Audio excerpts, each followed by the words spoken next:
माननीय डायरेक्टर महोदय, इस कार्यक्रम के कोऑर्डिनेटर और कभी हमको प्रशिक्षित करने वाले आदरणीय पुरोहित सर और आप सभी सम्मानित प्राध्यापकगण। मानव जीवन में व्यक्ति अलग अलग भूमिकाओं का निर्वहन करता है। जैसे आज आप पार्टिसिपेंट हैं, वैसे मैं भी कभी माननीय पुरोहित सर के लेक्चर में पार्टिसिपेंट हुआ करता था। उनका बड़प्पन है कि मुझे इस मंच पर आपके साथ कुछ अपनी स्मृतियां, कुछ अपना ज्ञान शेयर करने का मौका मिला। वैसे तो आप सब पढ़े ही हैं। आज का टॉपिक है भारतीय ज्ञान परंपरा और जीवन मूल्य। ज्ञान की शुरुआत कहां से हुई? तो आप सबको पता है कि ज्ञान का मूल स्रोत है वेद। वेदों की रचना कम हुई, इस पर आम सहमति तो नहीं है, लेकिन वेद का अर्थ ही है ज्ञान। आप सब सोचिए कि जब लिपियां नहीं थी तब हमने ज्ञान को संजोया कैसे, अगली पीढ़ियों तक पहुंचाया कैसे। देखिए, पहले आती है भाषा। जब हम ला कहना सीखेंगे तब लिखें कैसे ये सोचेंगे। तो भाषा तो आ गई थी, लेकिन लिपि नहीं थी। तो आप सोचिए कि इतने अमूल्य ज्ञान को अगली पीढ़ी तक पहुंचाया कैसे गया होगा। क्यों? क्योंकि जिस टॉपिक पे हमें बात करना है, जीवन मूल्य, वो टॉपिक उसी ज्ञान से मिला, उन्हीं धर्म ग्रंथों से मिला, उन्हीं परंपराओं से मिला, महापुरुषों के प्रवचनों से मिला, उनकी दिनचर्या से मिला। तो ये कहा जाता है कि ब्रह्मा जी के मुख से 4 वेद निकले और जिन ऋषियों को, जिन ब्रह्मर्षियों को उन्होंने अपने वो प्रवचन दिए, उन्होंने उसे सुना। तो सुनकर वो ज्ञान आगे बढ़ा, इसीलिए उन्हें कहा जाता है श्रुति साहित्य। और श्रुति साहित्य में केवल वेद आते हैं, 4 वेद। हर वेद के 4 भाग हैं। 4 वेद कौन से हैं? आप सबको पता है, ऋग्वेद, यजुर्वेद, सामवेद, अथर्ववेद। हर वेद के फिर 4 भाग हैं।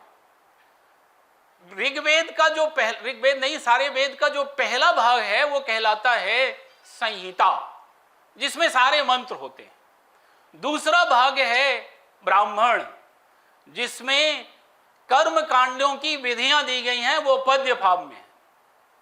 और तीसरा है अरण्यक, जो वन में संत रहते थे, उनके नियम उसमें दिए हुए हैं। और चौथा जो सबसे महत्वपूर्ण भाग है वो कहलाता है उपनिषद, जिसमें दार्शनिक व्याख्या की गई है। ब्रह्म क्या है, आत्मा क्या है, पुनर्जन्म क्या है, ये मानव जीवन का अर्थ क्या है, मानव जीवन मिला क्यों है, इन सारे प्रश्नों का उत्तर अगर कहीं मिलता है तो उपनिषद। तो आपके जो वेद हैं वो इन चारों का संकलन है। इन चारों को जोड़ दीजिए तो वेद बन गए। अब जब हमारे वेद आए तो आप ये सोचिए कि जब आपके पास लिखने की सुविधा नहीं है, आपको सुन के याद रखना है, तो आप उसे शार्ट फॉर्म में लिखेंगे, सूत्र फॉर्म में लिखेंगे। अब सूत्र समझना सबके बस का तो होता नहीं है। तो फिर उन ब्रह्मर्षियों ने अगली पीढ़ी को पहुंचाया गुरु शिष्य परंपरा से, और ऋषियों ने उस साहित्य को सुनकर जो याद रहा, जो उनकी स्मृति में रहा, वो ग्रंथ लिखे गए। और वेदों को छोड़ के आप जो कुछ भी जानते हैं भारतीय साहित्य में, धर्म ग्रंथों में, वो सब स्मृति साहित्य का पार्ट है। और उन्हीं में सबसे महत्वपूर्ण है 18 स्मृतियां। उसमें सबसे विवादित स्मृति बना दिया गया वो है मनुस्मृति, आप सबने नाम सुना होगा। और उसके बाद पुराण आए। तो वेदों ने हमारे धर्म और समाज की संरचना को परिभाषित किया। स्मृतियों ने उस धार्मिक संरचना को हमारे समाज के अनुकूल प्रस्तुत किया, सामाजिक नियम बनाए, समाज चलेगा कैसे। और फिर आम जन तक और सरल भाषा में पहुंचाने के लिए 18 पुराण लिखे गए। और आप सबके घर में 18 पुराण में से एक पुराण होता है जिसे आप भागवत पुराण कहते हैं, जिसे आप श्रीमद् भागवत कथा कहते हैं, जिसमें आप कृष्ण की लीलाओं का वर्णन करते हैं। गरुड़ पुराण आप सुना होगा, शिव पुराण आपने सुना होगा। पुराणों में आम जन के समझने लायक भाषा में कथाएं कही गई और धर्म जो जन जन तक पहुंचा, उसमें पुराणों का बहुत बड़ा योगदान है। अब जब ये ग्रंथ लिख दिए गए तो लिखने के बाद अभी आगे की क्या स्थिति हुई? आगे धर्म दो भागों में बटा। क्यों? क्योंकि कर्म कांड बहुत बढ़ गया। एक भाग हो गया नास्तिक, दूसरा आस्तिक। दो दर्शन आए। नास्तिक दर्शन में तीन दर्शन आए। एक दर्शन है चारवाक, एक बौद्ध और एक जैन। आस्तिक में 6 दर्शन आए। अब नास्तिक किसको कहा गया? तो वो दर्शन जो वेदों को नहीं मानते थे, जो वेदों की सत्ता को नहीं मानते थे, वो सारे नास्तिक कहलाए। और जो वेदों की सत्ता को मानते थे वो आस्तिक दर्शन कहलाए। उनमें कौन कौन से हैं? न्याय है, योग है, वैशेषिक दर्शन है, मीमांसा दर्शन है, वेदांत दर्शन है। उन्हीं वेदांत दर्शन की व्याख्या किया बादरायण ऋषि ने, जिनको कोई लोग वेद व्यास ही मानते हैं। वेद कोई एक व्यक्ति ने नहीं लिखा। वेद व्यास पदवी रही होगी क्योंकि कई हजार साल में लिखे गए वो, तो वही बादरायण है। उन्हीं ने ब्रह्मसूत्र लिखा। और जिस सनातन धर्म को आप सब जानते हैं, वो सनातन धर्म का 90 से 95% भाग वेदांत दर्शन का है। फिर वेदांत दर्शन के बाद उसे और सरल बनाने के लिए कोई नया दर्शन नहीं आया।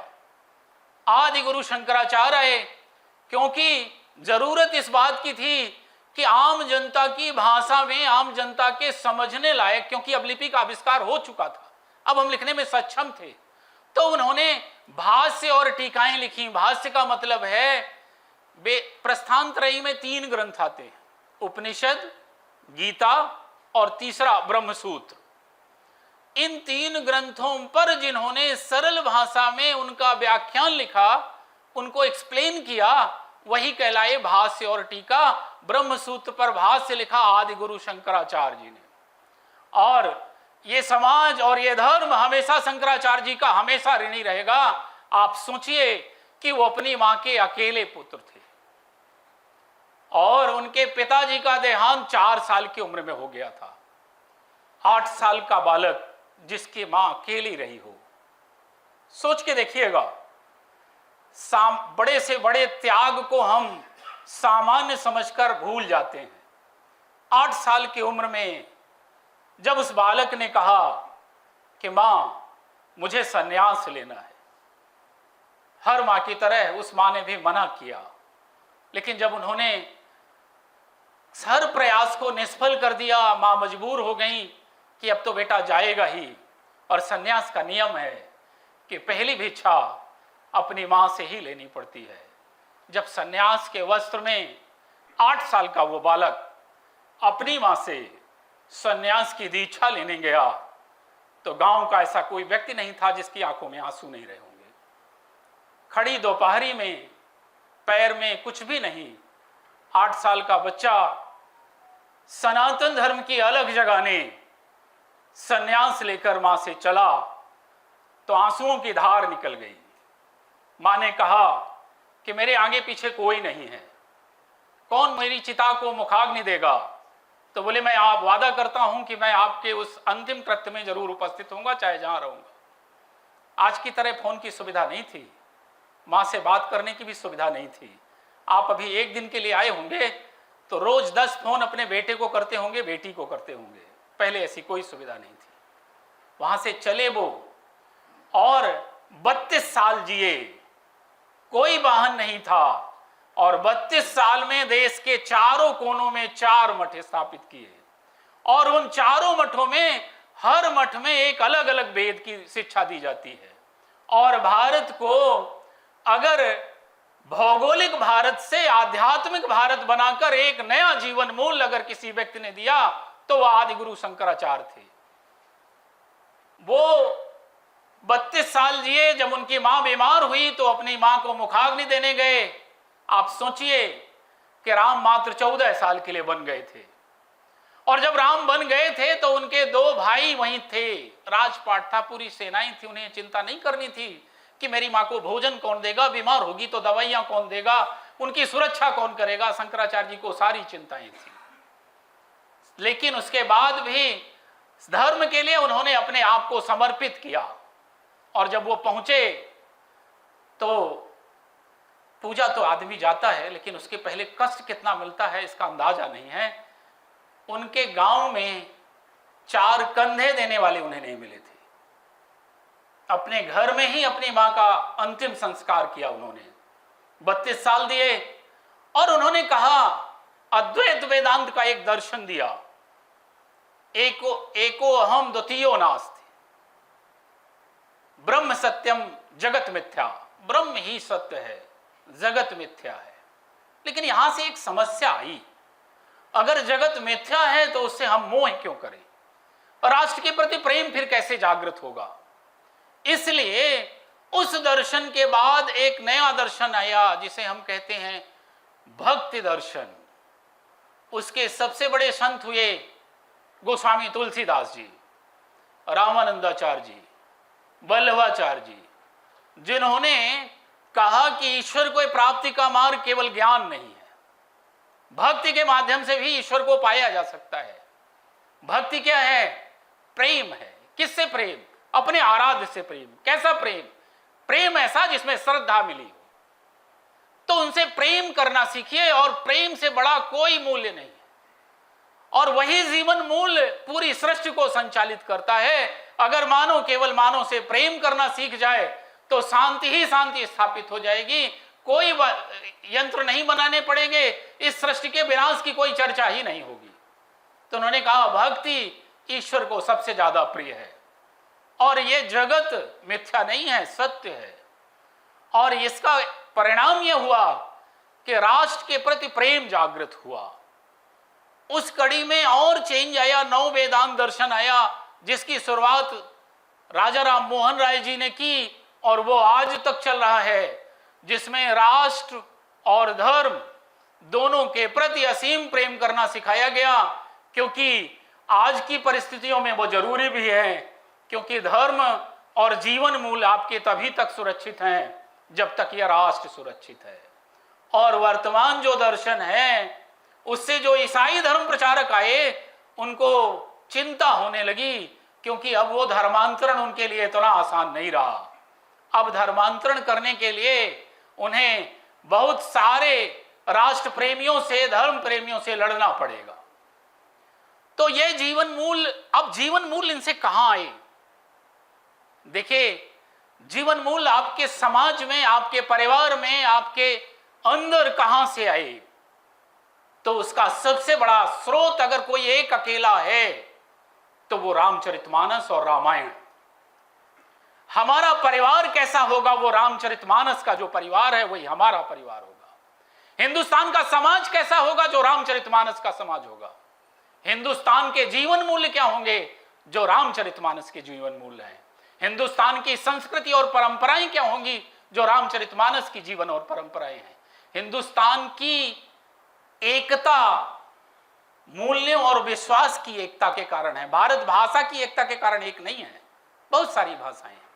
भारत खान पान की एकता के कारण भी एक नहीं है। भारत संस्कृतियों के कारण भी एक नहीं है। भारत को अगर कश्मीर से लेकर कन्याकुमारी तक कोई एक करता है तो वो विश्वास की एकता और जीवन मूल्य की एकता।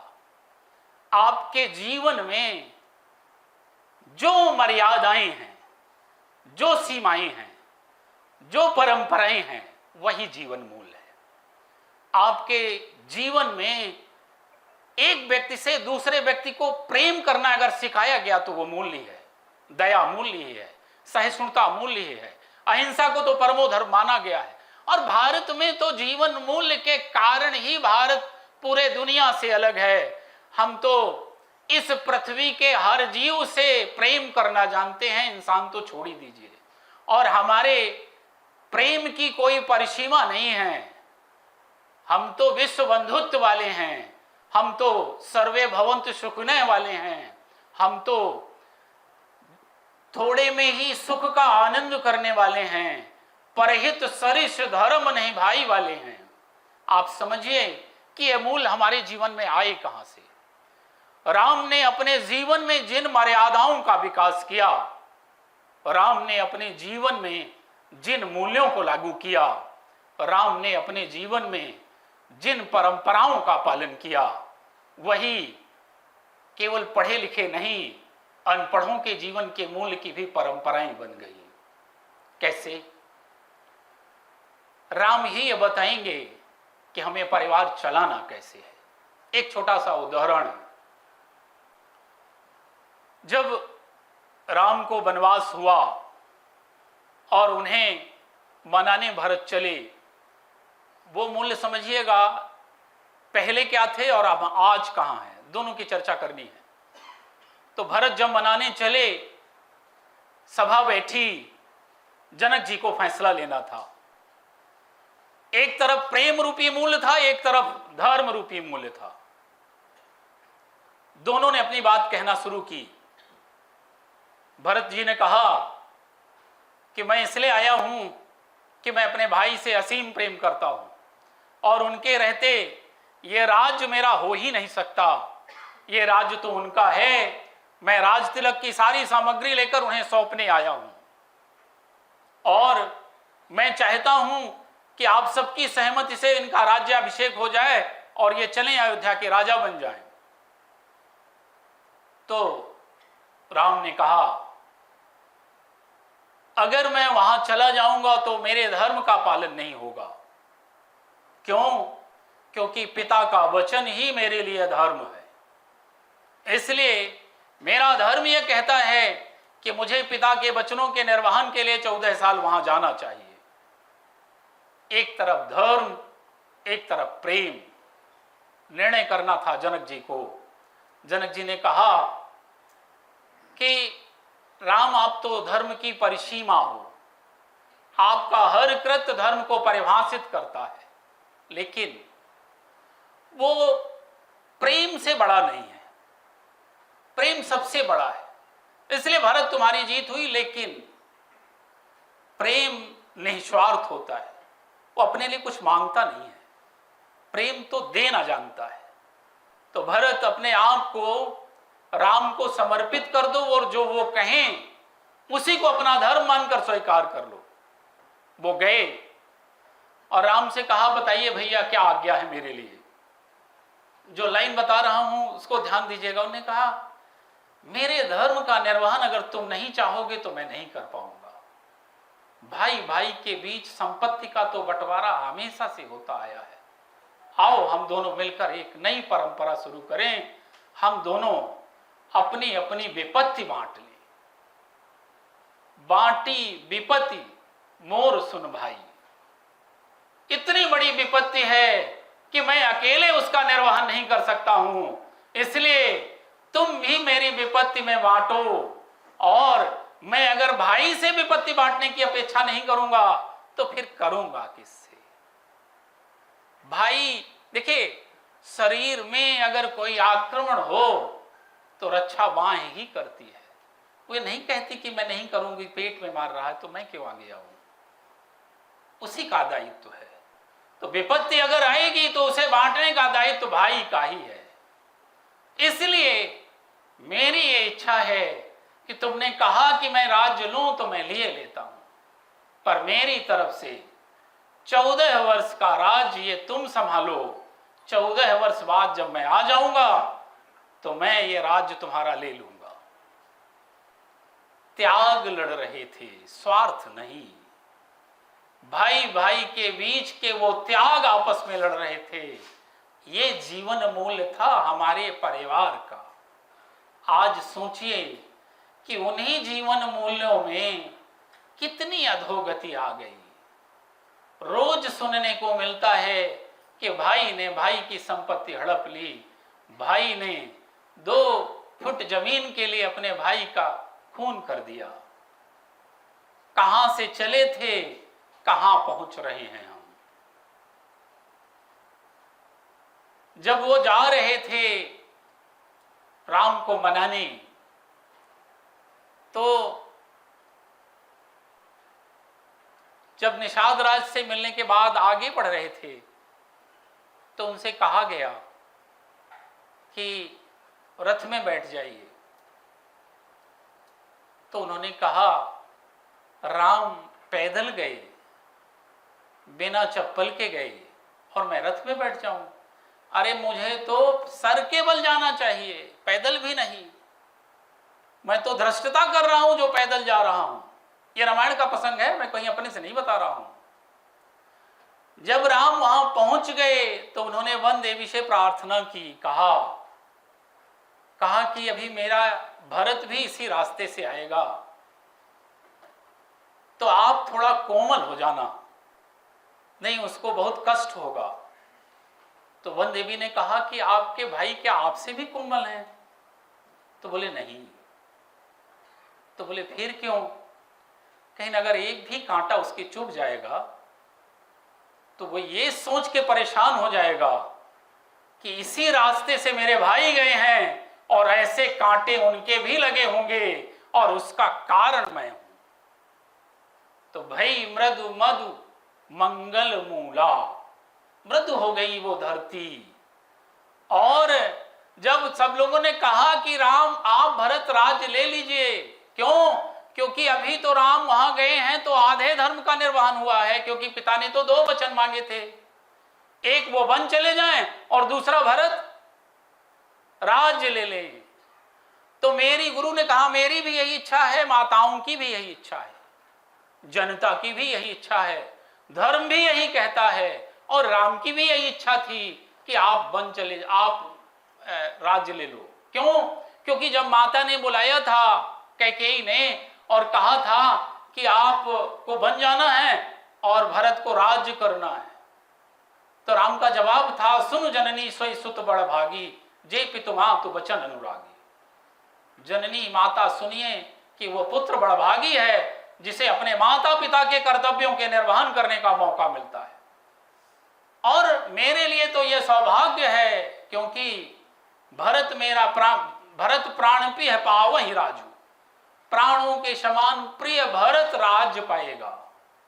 इससे बड़ी खुशी की बात मेरे लिए क्या होगी? तो भरत ने कहा कि आप लोग कह रहे हो कि मेरा हित इसी में है, समाज का हित इसी में है, राष्ट्र का हित इसी में है, पर मेरा हित मुझसे तो पूछ ही नहीं रहे हो, आप मेरी योग्यता तो देख ही नहीं रहे हो। मेरा हित सिय हमार शिवपति सेव का हित, हमार शिवपति सेव काई। मेरा हित तो शिवपति के सेवा में है, राज्य में नहीं है। और यह राज्य तो राम का है तो यह उन्हीं के पास रहने दो। अब तो मेरा तो यह है ही नहीं, और आप कह रहे हैं कि आप समाज का हित है, राष्ट्र का हित है। तो आप ये सोचिए कि जिसके नाम की चर्चा हो गई कि उसको राजा बना दिया जाए, तो जब उस चर्चा से इतना बड़ा भूचाल आ गया कि एक तरफ पिताजी नहीं रहे, माताएं विधवा हो गई, भरत और बड़े भाई जंगल चले गए और पूरी जनता अनाथ हो गई, तो जब वो राजा बन जाएगा तब क्या होगा? तो क्या होगा? रसा रसातल जाई है तबही। ये रसा माने पृथ्वी रसातल में चली जाएगी। इसलिए मेरे लिए यह राज्य नहीं बना, मुझे तो ईश्वर की सेवा करने दो और मेरे लिए तो वही ईश्वर है। आप सोचिए, मैं ये बता रहा हूं कि हमारे जीवन मूल्य थे कहां, हम कहां से शुरू हुए थे, कहां जा रहे हैं। और जब भरत राम को जाना था तो लक्ष्मण आए, बोले मुझे भी चलना है। बोले मैं तो चाह ही रहा था कि तुम आ जाओ, अब तुम्हें ही दायित्व संभालना है क्योंकि यहाँ भरत भी नहीं है और मैं तो चला ही जा रहा हूं, तो तुम्हें ही संभालना है पूरे राज्य का जिम्मा, और यही तुम्हारा धर्म भी है। तो बोले मुझे धर्म मत बताइए भैया, मुझे पता है कि धर्म मेरा क्या है, मुझे तो आपकी सेवा में जाना है, यही मेरा धर्म है। तो और ये अगर करने से अधर्म लगे और मेरे ऊपर दंड रोपण हो तो वो भी मैं सहने को तैयार हूं। और वो तो बोले अच्छा मां से पूछ के आओ। अब जब रास्ते में जा रहे थे तो सोच रहे थे कि अगर मां ने मना कर दिया तब क्या करूंगा, लेकिन वो मां तो लक्ष्मण की थी। तो मां से जब पूछा कि मां मुझे राम के साथ वन में उनकी सेवा के लिए जाना है, तो मां का जवाब सुनिएगा, तुम्हारे ही भाग राम बन जाही। तुम्हारे भाग्य से ही तो राम बन जा रहे थे। यहां तो तुम्हें अकेले सेवा का मौका नहीं मिल रहा था, वहां तो तुम्हारे अलावा कोई होगा ही नहीं। और तहां अवध जहां राम निवासु। वनवास तुम्हारा नहीं हुआ, वनवास तो हमारा हुआ है। क्यों? अवध वही होगा जहां राम रहेंगे। और देखिए, कुछ लोगों की महत्ता ये होती है कि वो जहां बैठ जाएं उस स्थान की महत्ता बढ़ा देते हैं। अभी सर की इतनी प्रशंसा सुन रहा था, मैं भी मिल रहा था, स्थान वही, एक व्यक्ति आया नहीं कि उस स्थान को गरिमामय बना देता है। तो स्थान की महिमा व्यक्तियों से होती है, कई जगह उल्टा होता है। जब आपका व्यक्तित्व चमकदार नहीं होता है तो फिर स्थान के कारण जो थोड़ा मोड़ा चमक मिली, और अगर आपका व्यक्तित्व चमकदार है तो फिर क्या कहा उन्होंने? तहां अवध जहां राम निवास हो। अवध वही होगा, अयोध्यापुरी वही होगी जहां राम का निवास होगा। तो राम का निवास कहां है? वन में। तो अयोध्या कहां चली गई? वन में। और यहां तो बचा जंगल। तो तुम जाओ और उनकी ऐसी सेवा करना कि कभी मुझे शिकायत का मौका नहीं मिले। आप सोच रहे हैं, ये हमारे आदर्शों का परिवार है, ये हमारे संस्कारों का परिवार है। हमारे संस्कार, देखिए एक चीज जान लीजिए, हम मानव के रूप में पैदा जरूर होते हैं, लेकिन मानव बनता कब है? जब वो मानव के मूल्यों का निर्वहन करता है, जब वो मानव के कर्तव्यों का निर्वहन करता है। और अगर वो मानव के कर्तव्यों का निर्वहन उच्चतम स्तर पर जाकर करता है तो फिर कहा गया है नरो नारायणो भवेत्, नर ही नारायण भी बन सकता है। राम और कृष्ण मानव रूप में ही पैदा हुए थे, लेकिन मानवीय मूल्यों के पालन ने, अपने कर्तव्यों के पालन ने उन्हें इस राष्ट्र में हमेशा के लिए पूजनीय बना दिया, और यह समाज उन्हीं के आदर्शों से हमेशा संचालित होगा। तो मानव की परिसीमा का स्तर है ये। और भी कहा, अगर आप अपने कर्तव्यों का निर्वहन करेंगे तो आप पशु हों, पक्षी हों, वानर हों, आप राम के मित्र कहलाएंगे, आप राम के सखा कहलाएंगे। मंदिर में आपकी भी पूजा होगी। और अगर आपने मानवीय कर्तव्यों का निर्वहन नहीं किया, मानवीय मूल्यों का पालन नहीं किया, तो आप ब्राह्मण कुल में पैदा होंगे, राजा होंगे, सोने की लंका होगी, प्रकांड विद्वान भले होंगे, लेकिन हर साल आप जलाए जाएंगे और लोग खुश होंगे आपको देख देखकर। पूजा मूल्यों की होती है, ज्ञान की नहीं, आचरण की होती है, संपत्ति की नहीं, संस्कारों की होती है। आप सोच के देखिए कि रावण के पास क्या नहीं था। अच्छा, एक चीज और है, भारत जो है वो मूल्य प्रधान देश है। हम सबसे अलग क्यों हैं? क्योंकि हमारे पास बहुत पैसा नहीं था, हमारे पास एक जीवन पद्धति थी जो किसी राष्ट्र के पास नहीं है। वही हमारी पूंजी थी, वही हमारी पूंजी है, और हम सब यदि चाहें तो वो पूंजी बनी भी रहेगी। लेकिन हम सब, शिक्षकों का दायित्व ज्यादा है, क्योंकि नई पीढ़ी हमारे आपके संस्कारों से सीखेगी, हमारे आपके व्याख्यान से वो बहुत कुछ सीखेगी, उसका अनुसरण करेगी। तो हमारी जिम्मेदारी, बाकी सब विभागों की जिम्मेदारी अकेली है अपने परिवार को शिक्षा देने की, हमारी आपकी ज्यादा है। अपने परिवार को तो शिक्षित करना ही है, साथ साथ समाज को भी शिक्षित करना है, उन बच्चों को भी शिक्षित करना है जो हमारे पास आएंगे। तो हमारे जो दायित्व हैं उसका हमें पालन करना है। कैसे? कि आप सोचिए कि हम हर साल रावण जलाते हैं, हर साल, और जब रावण को जलाने जाते हैं तो हमारे कौतूहल का विषय क्या होता है? राम या रावण? शायद रावण। कोई देखता है कभी दशहरे में राम कहां है? शायद नहीं। और उसमें भी क्या देखते हैं? रावण कितना ऊंचा बनाया गया है, मतलब बुराई का आकार यदि बढ़े तो हमें प्रसन्नता मिलती है। कितना दुर्भाग्य है कि राम जैसे नायक के देश में हम रावण को देखने जाते हैं और उसका आकार जितना बड़ा हो उतना खुश होते हैं। फिल्मों में भी हम यही करते हैं। शोले फिल्म इतनी चली, कौन सा कैरेक्टर सबसे फेमस हुआ?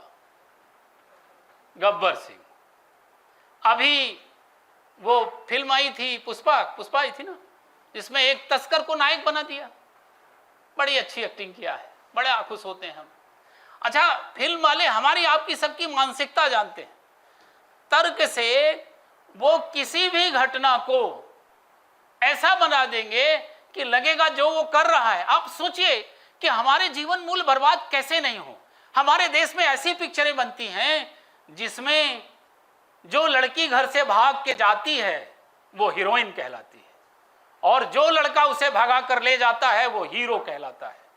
और दुर्भाग्य इस देश का कि उस लड़की के पिता को खलनायक माना जाता है, जिसके प्रति देखने वालों की सहानुभूति होनी चाहिए, वो खलनायक माना जाता है। और उस लड़की के पिता को जब मारा जाता है तो हम आप ताली बजाते हैं।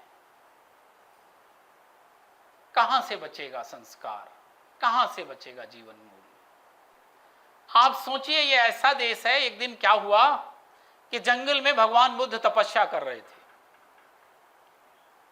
और उनके एक भाई थे देवव्रत। तो उन्होंने एक पक्षी देखा, उसको एक तीर मारा, उसके लगा, वो घायल होके जहां गिरा जहां तपस्या कर रहे थे गौतम बुद्ध जी। गौतम बुद्ध जी ने उसको उठाया, उसका बाण निकाला, और जैसे ही उसे सहला रहे थे, उसके जीवन बचाने के लिए कुछ दवाइयों का इंतजाम कर रहे थे, वैसे ही देवव्रत आ गए और बोले ये पक्षी मुझे दे दो, ये मेरा है। बोले नहीं, इसे मैं नहीं दूंगा, ये मेरा। जीवन मूल्य की लड़ाई है ये। एक तो बोले तुम्हारा कैसे है? बोले क्योंकि इसको मार के मैंने गिराया इसलिए मेरा। तो उन्होंने कहा मैंने इसका जीवन बचाया इसलिए मेरा। विवाद हुआ, वो पक्षी लेकर राजा के पास पहुंचे। जब राजा के पास वो पक्षी रखा गया और दोनों ने अपने अपने तर्क दिए, तो राजा को डिसाइड करना मुश्किल हो गया कि किसका पक्ष सही है, मैं किसके पक्ष में निर्णय दूं।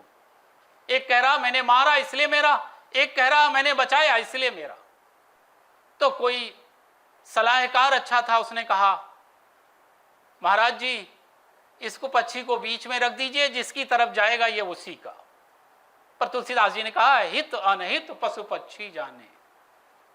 पक्षी को पता था कि मुझे जीवन दिया किसने, इसलिए वो स्वाभाविक रूप से गौतम बुद्ध की ओर गया और वो पक्षी उनके लिए उनका हो गया।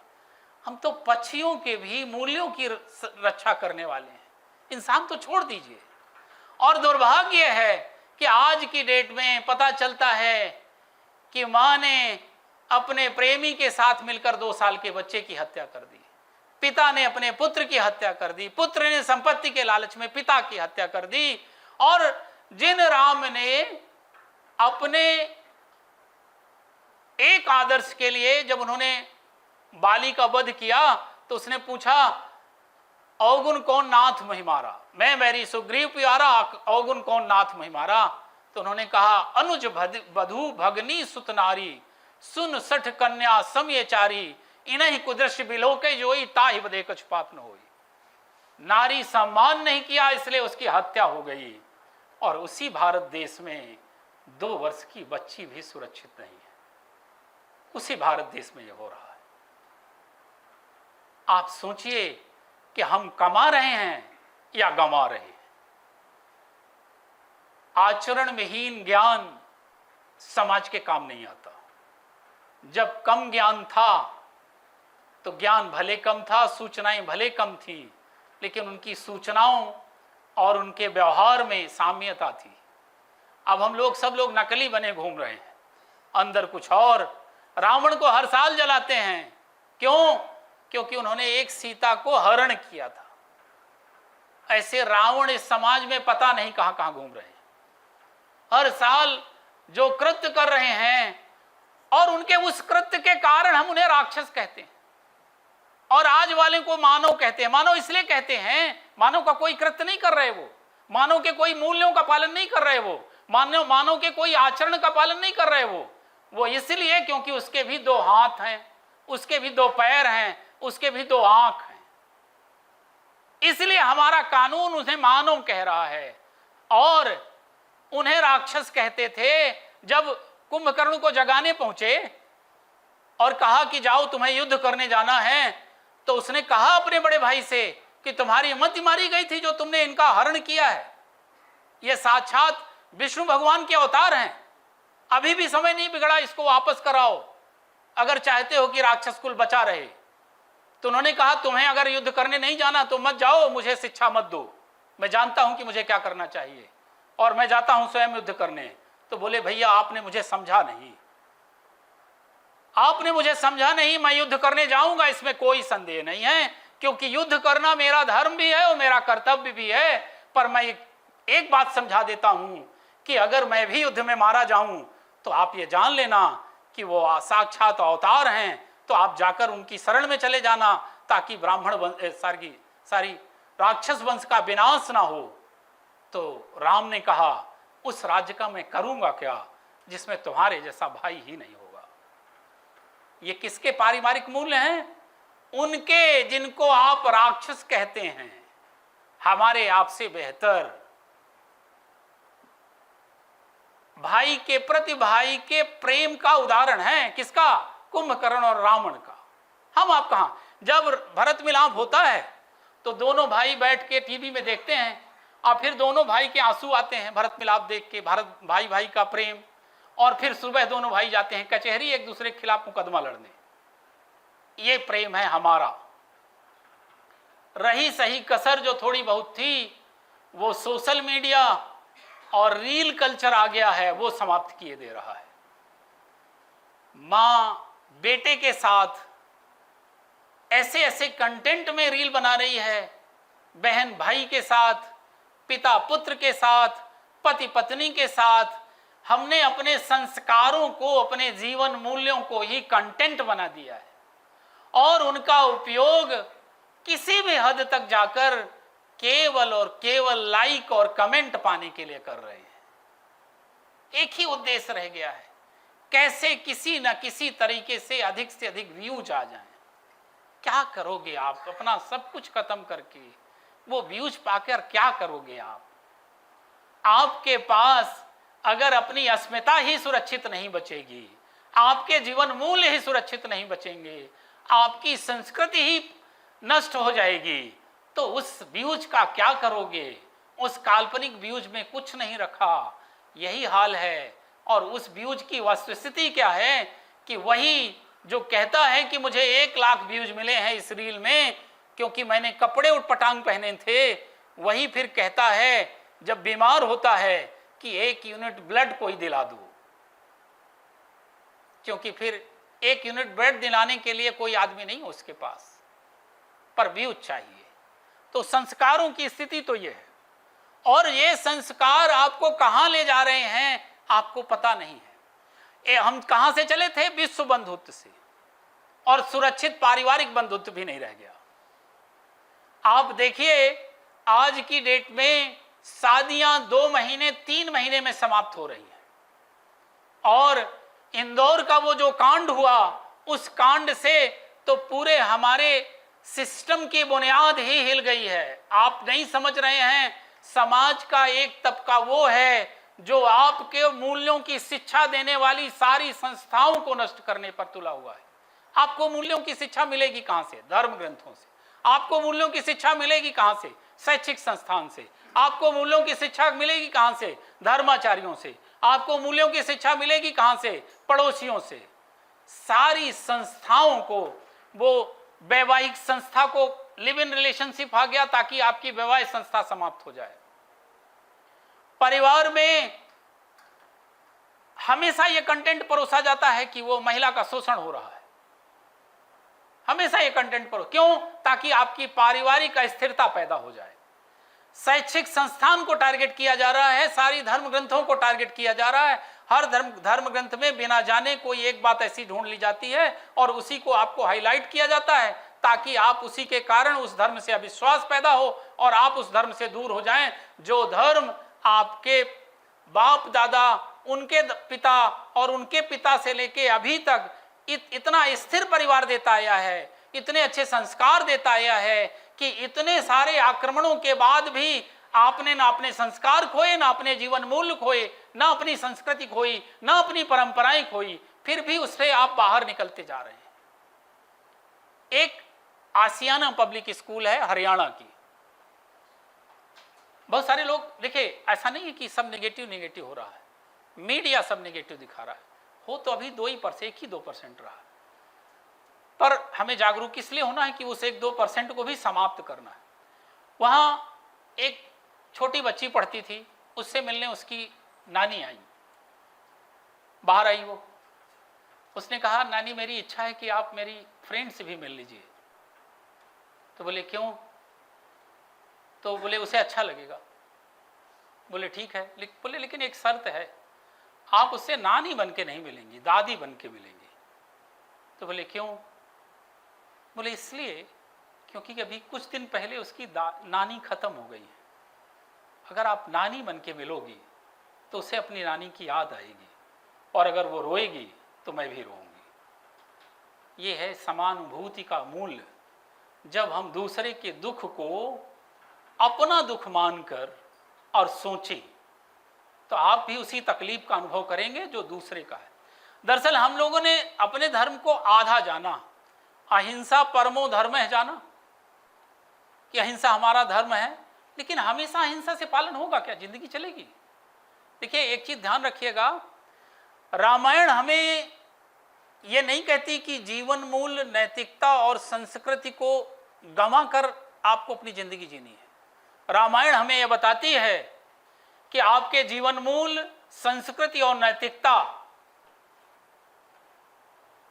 तभी तक सुरक्षित है जब तक कि उन्हें समाप्त करने वाले रावण को रौंदने की शक्ति आपके पास होगी। और जिस दिन वो समाप्त हो गई तो ना आपका जीवन मूल्य बचेगा, ना संस्कृति बचेगी, ना नैतिकता बचेगी। आप इसको ऐसे भी समझिए कि राम में भले सारे गुण थे, लेकिन अगर राम रावण को पराजित करने की क्षमता नहीं रखते होते तो राम इस देश के नायक नहीं हुए होते। मतलब आपको संस्कृति आधारित रहना है, लेकिन उन्हीं के लिए जो सामने वाला भी उसी कल्चर का हो, उसी संस्कृति को मानता हो, उसी जीवन मूल्य को मानता हो। हमारे सर्वे भवन्ति सुखने का जो आदर्श आया वो कब आया? जब वेद लिखे गए।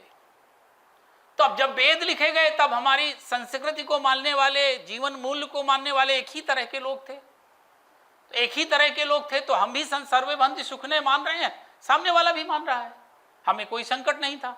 लेकिन अगर कोई नहीं मान रहा है तो उसके लिए फिर क्या करना है? राम ने क्या बताया है? वध करना है। रामायण और महाभारत दो ग्रंथ हैं, दोनों में बहुत सारी समानताएं हैं। क्या समानता है?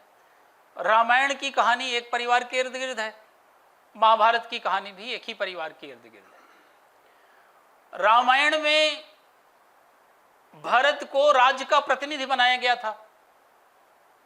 आप जानिए महाभारत में भी धृतराष्ट्र राजा नहीं थे, राजा के प्रतिनिधि थे। राजा कौन था? पांडु। उन्हें श्राप मिला था इसलिए वो कुछ दिनों के लिए चले गए थे और इन्हें दे गए थे। अच्छा, बड़े ये थे धृतराष्ट्र, लेकिन राजनीति ये कहती है, आज की राजनीति नहीं, छल कपट वाली राजनीति नहीं। आज तो राजनीति का मतलब छल कपट की राजनीति हो गया। राजनीति का मतलब राज्य चलाने की नीति। तो राज्य चलाने की नीति ये कहती थी कि यदि राजा विकलांग होगा तो वो किसी न किसी पर निर्भर होगा, और अगर वो निर्भर होगा तो फिर वो अपने राज्य का संचालन अच्छे से नहीं कर पाएगा। और ये बात सही भी है, सहमत है आपकी? नहीं, अगर कोई आदमी किसी पर डिपेंड है तो वो अपने राज्य का संचालन सही से कर पाएगा क्या? नहीं। जहां महिलाएं पढ़ी, अनपढ़ महिलाएं बन गई हैं सरपंच, वहां देखिए अक्सर किस्सा सुनने को मिलती है कि पति चला रहे हैं उनके। ऐसी आरक्षित सीटें जहां बिल्कुल नहीं पढ़ा लिखा है सामने वाला, वहां भी आपको सुनने मिला होगा ठेकेदारी में दूसरे लिए हैं सरपंची। यही नीति था, तो उन्हें नहीं बनाया गया। अब जब वो चले गए तो उन्हें राज्य का प्रतिनिधि बना दिया गया। अब देखिए वहां भरत प्रतिनिधि थे, यहां धृतराष्ट्र प्रतिनिधि थे। लेकिन एक जगह लालच आया तो वहां महाभारत हुई, और एक जगह अपने आदर्शों के पालन की परंपरा आई तो वहां राम राज्य स्थापित हुआ। एक पारिवारिक सौहार्द का ग्रंथ बना तो दूसरा पारिवारिक विनाश का ग्रंथ बना। जिसके घर में इतने सारे लोग थे उसके घर में कोई नहीं बचा, केवल 5 पांडु अंत में बचे थे। क्यों ऐसा हुआ? क्योंकि धृतराष्ट्र ने मन से कभी यह स्वीकार ही नहीं किया कि यह राज्य मेरा नहीं है। उनके अंदर लालच आया, उन्होंने वही लालच अपने बेटे पर बोया। दुर्योधन को यह कभी नहीं कहा कि बेटा तुमसे बड़े हैं वो युधिष्ठिर, इसलिए उनका हक बनता है। उन्होंने ही लालच के बीज उनके अंदर डाले और परिणाम यह हुआ कि वो विनाश का कारण बना। और यहां क्या हुआ, भरत का वो था राज उल्टा था, बल्कि यहां क्यों, क्योंकि जब वो आए तब उनको कहा गया कि सौंपे हूं राज्य राम के आई, जब राम आ जाएंगे तब तुम राज्य सौंप देना, अभी तो तुम्हारा राज्य है ये। पर उन्होंने कहा नहीं, ये मेरा नहीं है। तो वो तो राजा बनना चाहिए था तो भी नहीं बने। और अगर ट्रस्ट का सबसे महत्वपूर्ण एग्जाम्पल है, सबसे बड़ा कोई ट्रस्टी हुआ है तो वो भरत से बड़ा कोई ट्रस्टी नहीं हुआ। क्यों, क्योंकि 14 वर्ष बाद अगर हमारे आप जैसे लोग होते तो 1400 रुपया रख के गए होते तो वो भी शायद लौटाते कि नहीं। 14 साल बाद उन्होंने राज्य की ख्याति बढ़ाई, राज्य की गरिमा बढ़ाई, राज्य को एक नए मुकाम तक पहुंचाया। और जब राम आए तो इतनी खुशी से मिले कि लगा कि उनके वर्षों के मनोरथ, दिवाली दरअसल हम मनाते हैं तो दिवाली परमात्मा के आगमन का पर्व है। दिवाली 14 साल की प्रतीक्षाओं के अंत का समय है। दिवाली राजा राम के 14 वर्ष वनवास से लौटने का पर्व है। दिवाली अयोध्या वासियों के सुखद प्रतीक्षा का अंत है। दिवाली हिंदू धर्म के सब लोगों के खुशियों का एक पर्व है। जब वो लौटे वहां से तो उन्होंने वो राज्य उनको सौंपा। और समझिए कि गुरु को मानने का कितना बड़ा मूल्य था जो समाप्त हुआ जा रहा है गूगल के टाइम में। क्या था, जैसे ही वो उतरे तो सारे वीर थे लंका के, देखा कि एक जटाजूटधारी खड़े हैं और राम गए तो उनके चरणों में साष्टांग पड़ गए और परिचय दिया, गुरु वशिष्ठ कुल पूज्य हमारे, इनकी कृपा धनुज रण मारे। ये गुरु वशिष्ठ हैं, इन्हीं की कृपा से हमने वहां धनुज मारे हैं। वो थे नहीं गुरु वहां, लेकिन अपने गुरु का सम्मान कैसे बढ़ाया जाता है, अपने बड़ों की महिमा कैसे स्थापित की जा रही है, वो आप समझिए। और समझिए भर नहीं, सोचिए कि इतनी प्रसिद्धि पाने के बाद भी इतना डाउन टू अर्थ कैसे हुआ जा सकता है। रामायण की हर चौपाई सीखने की है, हर प्रसंग सीखने का है। आप सबने पढ़ा कि राम को वनवास हुआ, राम को वनवास हुआ। यहां भी एक मूल्य छुपा है, मैं जो बता रहा हूं आपको। वनवास हुआ और वनवास के पीछे किसका दोष दिया जाता है? कैकेयी का, और जी भर के कोसा जाता है। और किसको? मंथरा को जी भर के कोसा जाता है। गरीब को ऐसे भी ज्यादा गुस्सा आता है गरीब के ऊपर। अब आप इसको थोड़ा सा उल्टा सोचिए। आप भरत और शत्रुघ्न नलिहाल में थे, मैं कमी नहीं बता रहा हूं। रामायण में जो भी लिखा है वो हमको आपको शिक्षा, देखिए मानव जीवन जिएगा कैसे, मानव कैसे जानेगा कि उसको किस दिशा में जाना चाहिए, परिवार कैसे चलाना चाहिए, कौन से मूल्य की स्थापना कैसे करनी चाहिए, उसी के लिए ये अवतार होते हैं। तो वो वहां थे। राम दशरथ को एक दिन अपने कान के पास बाल पके दिख गए तो उन्हें लगा कि मैं वृद्ध हो गया हूं, अब अपना राजपाट दे देना चाहिए। तो राम को बहुत मानते थे। गए वशिष्ठ जी के पास, बोले कि मैं चाहता हूं कि मेरा राजपाट राम को मिल जाए। तो बोले तो बहुत अच्छा है, जनता भी चाहती है। तो बोले कब दे दें, मुहूर्त कब का है? तो बोले जब आप राम को राज्याभिषेक कर दें उसी समय मुहूर्त है। देखिए गोलमोल जवाब दिया उन्होंने, उन्हें पता था क्या होने वाला है। अब जैसे ही वो ये जवाब दिया तो आपकी, हम सबकी ये इच्छा होती है कि हम अपने पक्ष वाला अर्थ निकाल लेते हैं। तो उन्होंने कहा जब ऐसा कह दिया तो कल ही कर लेते हैं। तो कल ही राज्याभिषेक होने का मुहूर्त निकल गया। अब आप मुझे ये बताइए कि मुहूर्त निकल गया, ना कैकेयी को बताया, ना भरत शत्रुघ्न को बताया। क्यों नहीं बताया? क्योंकि उन्हें पता था कि मैंने कैकेयी को वरदान दिए हैं। और साथ ही जब कैकेयी के साथ उनकी तीसरी शादी होनी थी तब भी ये कहा, उन्होंने वचन लिया था तो कैकेयी के पिताजी ने कि जो इसकी संतान होगी वही राजा बनेगा। ये दशरथ जी को पता था। अब जब मंथरा जी वहां गई घूमने तो उन्हें वहां उत्साह था। तो बोले क्यों सब लोग खुश हो? तो बोले तुम्हें नहीं पता कल राम राजा बनने वाले हैं। अब आप थोड़ा दूसरे हिसाब से सोच के देखिए कि आपके घर में एक छोटा सा फंक्शन हो जन्मदिन का, तो आप चाहेंगे सारे भाई इकट्ठा हो जाएं। राजा बनना था, वो भी चक्रवर्ती राजा। भरत को बुलाना जरूरी नहीं था क्या? क्यों नहीं बुलाया गया होगा भरत को?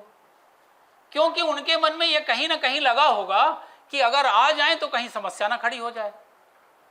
अब आप मंथरा की तरफ से सोचिए, मंथरा को अयोध्या से कोई लेना देना नहीं था, क्योंकि वो वहां भी कैकेयी देश से आई थी, वहां भी उसने उनका कैकेयी का पालन पोषण किया था। तो उसने आके बताया कि बाहर तो ये चल रहा, तुम्हें तो बताया भी नहीं गया, जबकि तुम्हें तो वचन दिया गया था। तो पहली प्रतिक्रिया उनकी क्या थी कि राम राजा बन रहे हैं, इसमें क्या बुरा है, राम तो मुझसे सबसे प्रिय हैं। जब उसने आगे बताना शुरू किया कि तुमको छुपाया गया, तुम्हारा बेटा बाहर है, उसको नहीं बुलाया गया और तुम समझ नहीं रही, तुमको बाद में ये नौकरानी की तरह रखेंगे, रानी तो वो बन जाएगी, तब उनका दिमाग घूमा और वो आया। अब इसे सीखना क्या है? सीखना यह है कि अगर आप परिवार में पारदर्शिता के मूल्य का पालन नहीं करोगे, आप अब दूसरे तरह से सोच के देखिए, अगर दशरथ जी ने उनको बुलाया होता, भरत को और कैकेयी को, और कहा होता कि मैंने तुम्हें वरदान दिए हैं, तुम मांगोगे तो मैं तुम्हें ही राजा बनाऊंगा, लेकिन मेरी इच्छा यह है, जनता की इच्छा यह है, गुरु की इच्छा यह है कि राम राजा बने, आपको लगता है भरत के आचरण से कि कभी मना किए होते? वो नहीं मना करते, सबसे पहले वही सहमति देते। तो रामायण हमें सिखाती क्या है कि एक दरअसल चौपाई है, नहीं को वस जन्मा जगमाही, प्रभुता पाहि काहि मद नाहि। कोई ऐसा नहीं हुआ जिसको प्रभुत्व मिले और मद ना आए। लेकिन एक चीज ध्यान रखिएगा, कितना भी मद आए, आप शाश्वत नियमों का उल्लंघन नहीं करिएगा। क्यों? क्योंकि अगर शाश्वत नियमों का उल्लंघन किए तो फिर दशरथ अपने परिवार को नहीं बचा पाए, तो आप तो नहीं ही बचा पाओगे। दशरथ की ताकत यह थी कि जब वो स्वर्गलोक में जाते थे तो इंद्र भी आधा आसन देते थे उन्हें, और जिनका पुत्र ही इस सृष्टि का पालनहार रहा हो, आप सोचिए वो कितने ताकतवर रहे होंगे। लेकिन पारदर्शिता का पालन नहीं किया उन्होंने, संवाद की महिमा को स्थापित नहीं किया, परिवार से कुछ चीजें छुपाई, परिणाम यह हुआ कि पूरा परिवार बिखर गया। मतलब शाश्वत नियम शक्तिशाली के ऊपर भी लागू होते हैं और कमजोर के ऊपर भी लागू होते हैं। शाश्वत नियम का पालन आप इस अभिमान में मत छोड़िएगा कि आप बहुत शक्तिशाली हैं, आप नियमों को दरकिनार करके और अपना जीवन जी लेंगे। नहीं, आप नियमों को दरकिनार करके अपना जीवन नहीं जी पाएंगे। क्यों? क्योंकि आपने शाश्वत नियमों का अगर उल्लंघन किया है तो उसका परिणाम आपको भर नहीं, आपके पूरे परिवार को भुगतना पड़ेगा, जैसा राम जी के साथ हुआ।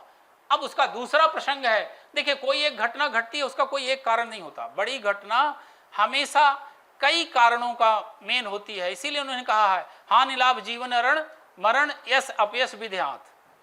हानि लाभ जीवन मरण यश अपयश, ये 6 चीजें विधि के हाथ है। विधि के हाथ यानी ब्रह्म के हाथ है, आपके हाथ में नहीं। इसलिए बड़ी घटनाएं कोई भी एक घटना के कारण नहीं होती, लेकिन उसमें से एक घटना ये भी थी। तो हमारे वेद जो हैं वो वहां से संचालित हुए और वो दर्शन आज भी चल रहा है। यही जीवन मूल्य हैं, यही जीवन मूल्यों का पालन करना है। लेकिन आप सोचिए कि हम कहाँ से चले थे और कहाँ पहुँचते जा रहे हैं। और वर्तमान में आप ये सोचिए कि इतने सारे मुद्दे हैं, इंटरनेशनल इश्यूज हैं, बच्चों की शिक्षा के विषय हैं, समाज में अब बढ़ते अपराध के विषय हैं, समाज को सही दिशा देने के विषय हैं। लेकिन फिल्म इंडस्ट्री और सोशल मीडिया के विषय हैं live in relationship. Film industry के विषय हैं पशु पक्षियों के लिए लड़ना, विवाह संस्था की जो बाध्यताएं हैं उनको तोड़ना। दरअसल फिल्म इंडस्ट्री और सोशल मीडिया ये स्थापित करने में लगा हुआ है कि ये जो मानव जीवन मिला हुआ है ये स्वतंत्रता और स्वच्छंदता के लिए मिला हुआ है। ये मानव जीवन जो मिला हुआ है वो आपकी हर सही गलत इच्छाओं की पूर्ति के लिए मिला हुआ है। अगर मानव हर इच्छा पूर्ति के लिए ही मिला हुआ है तो मानव और पशु में भेद क्यों है? देखिए, आपने कभी जो कुत्ता जन्म लेता है या कुत्ता बंदर जो भी, कभी आपने नहीं सुना होगा कि कोई के कहे कि वो कम बंदर है। अगर वो बंदर के रूप में पैदा हुआ तो बंदर ही कहा जाएगा। लेकिन मानव केवल पैदा हुआ इसलिए भर मानव नहीं होगा। मानव को ही राक्षस कहते थे और मानव को ही भगवान भी कहते थे और मानव को महामानव भी कहते थे, मानव को मानव भी कहते हैं, राक्षस भी कहते हैं, दरिंदा भी कहते हैं, मानव भी कहते हैं, महामानव भी कहते हैं और भगवान भी कहते हैं। कब? जब आप अपने मानव मूल्यों को और मानवीय कर्तव्यों को एक सीमा से ऊपर जाकर पालन करेंगे और इस समाज को नई दिशा देंगे। और ऐसे लोग जो हुए हैं वो महामानव की श्रेणी में आए हैं और समाज को प्रशिक्षित करने के लिए अलग अलग समय में वो यहाँ आए। ज्ञान परंपरा से शुरू किए, कैसे जीवन मूल्य हमारी समाज में आए, हमारे परिवार में आए, हमारी शिक्षा संस्था में आए और उनके थ्रू कैसे वो जीवन मूल्य हम तक पहुंचे। लेकिन किसी भी समाज, किसी भी परिवार, किसी भी राष्ट्र का भला सूचनाएं एकत्रित करने से नहीं होता। सूचनाएं तब तक अर्थहीन हैं, अर्थहीन नहीं बल्कि कह लीजिए नुकसानदायक हैं, जब तक कि वो सूचनाएं आपके चरित्र का, आपके आचरण का हिस्सा न बने। जानना और मानना दो अलग अलग चीजें। एक समय वो था, सुकरात ने एक स्टेटमेंट दिया था, महान दार्शनिक हुए सुकरात, जिन्होंने सत्य की रक्षा के लिए अपना जीवन त्याग दिया। उन्होंने कहा मानव गलती इसलिए करता है क्योंकि वो जानता नहीं है। फिर उन्हीं के शिष्य आए अरस्तु, सुकरात के शिष्य हुए प्लेटो, प्लेटो के शिष्य हुए अरस्तु। अरस्तु ने कहा नहीं, ऐसा नहीं है, आदमी ज्ञान के बाद भी गलतियां करता है और वो अक्षरशः सत्य है। एक समय वो था जब ज्ञान नहीं था और मेरा मानना यह है कि हम लोगों ने बहुत सारी गलतियां पहले ऐसी की जो हमारी जानकारी में नहीं थी। जैसे मुझे अगर पर्सनल ये कहा जाए कि सबसे ज़्यादा अत्याचार किसके ऊपर हुआ, तो मेरे ख्याल से महिलाओं के ऊपर हुआ। उनसे ज़्यादा अत्याचार किसी के ऊपर नहीं हुआ। लेकिन उसका कारण अत्याचार का ये नहीं था कि हम महिलाओं के साथ अत्याचार करना ही चाहते थे। बहुत सारी चीज़ें अज्ञानता के कारण भी हुई। क्यों? सती प्रथा से बड़ा अत्याचार कुछ भी नहीं है। पहले बेमेल शादियां हुआ करती थी, पति की उम्र ज्यादा, पत्नी की उम्र कम। अब स्वाभाविक है कि अगर पति की उम्र ज्यादा है तो उसे मृत्यु पहले आएगी, और अगर पति मर गया और उसकी मृत्यु में महिला की कोई गलती नहीं है, लेकिन दुर्भाग्य है कि फिर भी उस महिला को जीते जी अपने प्राण त्यागने पड़ते थे। और अगर आप इसे सोच के देखिए तो वो महिला पत्नी भर नहीं होती थी, किसी की बहन भी होती थी, किसी की बेटी भी होती थी,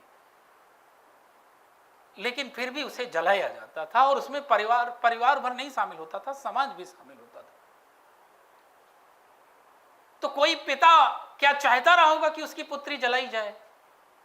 लेकिन एक गलत कॉन्सेप्ट, देखिए समाज हमेशा सही नहीं होता, समाज और व्यक्ति आपस में निर्भर है।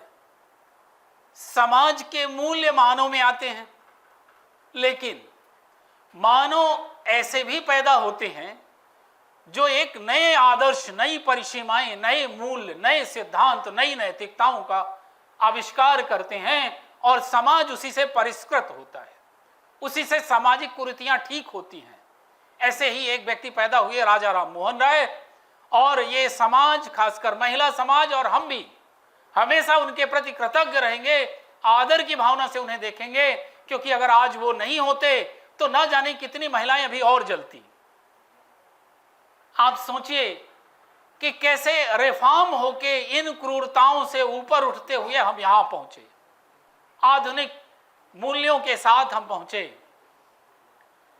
लेकिन मैंने कहा ना कि जो मूल्य मिल जाएगा आपको, कुछ दिनों बाद वो निरर्थक आपको लगने लगेगा। क्यों निरर्थक लगने लगेगा? एक समय वो था जब महिलाओं के ऊपर ढेर सारी पाबंदियां थी, ढेर सारे रिस्ट्रिक्शंस थे, और उनके ऊपर सारी नैतिकताओं का पालन करने की का बोझ था, मैं कहूं, उससे उन्हें मुक्त किया गया।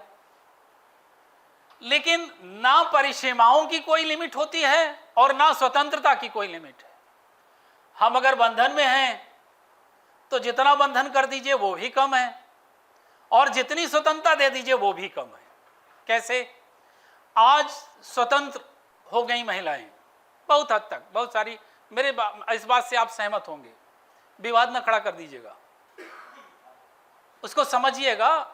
माँ होने के नाते बहुत सारी माननीय मुझसे बड़ी भी होंगी उम्र में, कुछ छोटी भी होंगी। आज की डेट में वो स्वतंत्रता स्वच्छंदता बन गई है। रिश्ता तब तक निरर्थक है जब तक उसमें मर्यादाएं ना हो, रिश्ता तब तक निरर्थक है जब तक उसमें सीमाएं ना हो, रिश्ता तब तक निरर्थक है जब तक रिश्तों के प्रति आपस में सम्मान का भाव ना हो। भारतीय समाज में तो यही इसकी परिभाषा है, और हमारे सारे धर्मग्रंथ हमें यही शिक्षा देते हैं। लेकिन दुर्भाग्य है कि हमने रिश्तों की मर्यादाओं को कुचलना ही अपना उद्देश्य आज की डेट में बना लिया है, और मर्यादा विहीन आचरण समाज को पतन की ओर ले जाता है। मर्यादाएं ही मानव को मानव बनाती हैं। पशु में मर्यादाएं नहीं होती, पक्षियों में भी मर्यादाएं नहीं होती। मानव इस सृष्टि का सबसे उच्चतम प्राणी मर्यादाओं के कारण ही माना जाता है, मानव मूल्यों के कारण ही माना जाता है, संस्कृति के कारण माना जाता है, विश्वास के कारण माना जाता है, एक दूसरे के प्रति सम्मान की भावना के कारण माना जाता है। आप वही समाप्त करके क्या पा जाएंगे? इतने दिनों से जिस संस्कृति को हमारे महापुरुषों ने सींचा है, पुष्पित किया है, पल्लवित किया है, तुलसीदास जी ने के पास कोई सत्ता नहीं थी, परतंत्र भारत में रह रहे थे। केवल यदि था तो एक लेखनी, और उस लेखनी से उन्होंने इतना बड़ा काम किया है कि कई सत्ताएं वो काम नहीं कर सकती, क्योंकि मूल्यों की जो परंपरा को उन्होंने जन्म दिया है, उसे पुष्पित और पल्लवित किया है, उसे सिंचित किया है और बड़ा किया है। उसके लिए हम आप नहीं, ये पूरा मानव समाज हमेशा उनका ऋणी रहेगा। और हम सब सौभाग्यशाली हैं कि इस राष्ट्र को राम जैसा नायक मिला है। मूल्य ही किसी को राम बनाते हैं, मूल्य ही किसी को रावण बनाते हैं, वरना सबका शरीर तो एक ही जैसा होता है, कुछ अलग नहीं होता है। मूल्य और आचरण किसी को पूजा लायक तो किसी को वध के लायक बना देते, ज्ञान नहीं। और एक बात और ध्यान दीजिएगा, अगर ज्ञान की पूजा होती तो जितना ज्ञान राम को था उतना ही रावण को भी था। इतना ज्ञान रावण को था कि जब वो मृत्युशैया में पड़े थे तब भी उनका ज्ञान लेने भेजा था राम ने, ज्ञान में कोई कमी नहीं थी। जितने धनुर्धर अर्जुन थे उतने ही कर्ण भी थे, जितनी गदा दुर्योधन को आती थी उतनी ही गदा भीम को भी आती थी। लेकिन पूजे राम जाते हैं, पूजे अर्जुन जाते हैं, पूजे भीम जाते हैं, रावण की पूजा नहीं होती, भीम दुर्योधन की भी पूजा नहीं होती, कर्ण की भी पूजा नहीं होती। कर्ण ने एक बार कहा था भगवान कृष्ण से कि इस जिंदगी में मेरे साथ कभी न्याय नहीं हुआ। मैं जब पैदा हुआ तो माँ ने मुझे छोड़ दिया, फिर मैं जब गुरुकुल में शिक्षा लेने गया तो मुझे शिक्षा देने से मना कर दिया गया, पूरे जीवन मुझे सूत पुत्र कह के मेरा अपमान किया गया, और जिंदगी में मुझे केवल अवहेलना और अपमान के कुछ नहीं मिला। तो कृष्ण ने कहा, हंसे और बोले, ये तुम मुझको बता रहे हो? मेरा तो जन्म ही कारागार में हुआ, और जब मैं पैदा हुआ तब मुझे मारने के लिए लोग खड़े थे, बड़े मुश्किल से बच के निकला। तुमने तो कम से कम शिक्षा पाई, मैं तो गायों को चराया, बचपन मेरा गाय चराते चराते बीत गया, और पूरी जिंदगी अपना जीवन बिताने के लिए संघर्ष किया मैंने। फिर कुछ स्थापित हुआ तो जरासंध के आक्रमण हुए और मुझे अपनी नगरी को ही छोड़ के जाना पड़ा। कृष्ण के पूरे जीवन में उनसे कुछ न कुछ छूटा ही नहीं, छूटी तो केवल मुस्कान। उन्होंने कहा जिंदगी तुम्हारी नहीं, सबकी चुनौतीपूर्ण होती है।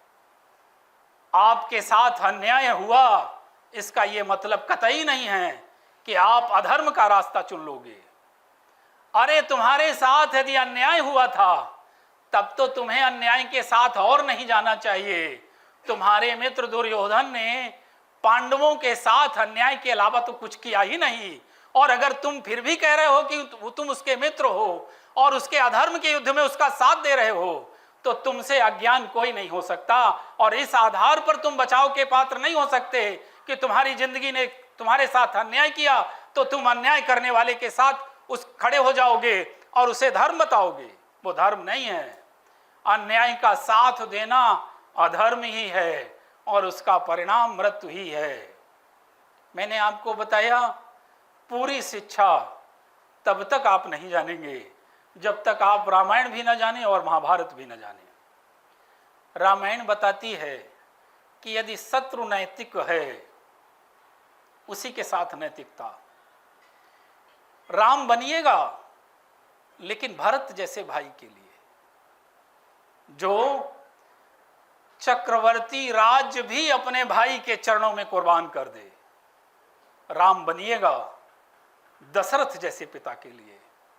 बंदऊ अबध भुआल सत्य प्रेम जेहि राम पद, बिछुरत दीन दयाल प्रिय तन तृण यू परे हो। मतलब दशरथ ने राम को वन भेजकर यदि अपने वचनों का निर्वहन किया तो प्रेम की पराकाष्ठा का पालन भी किया, अपने प्राणों को भी उस पुत्र के प्रेम में सौंप दिया।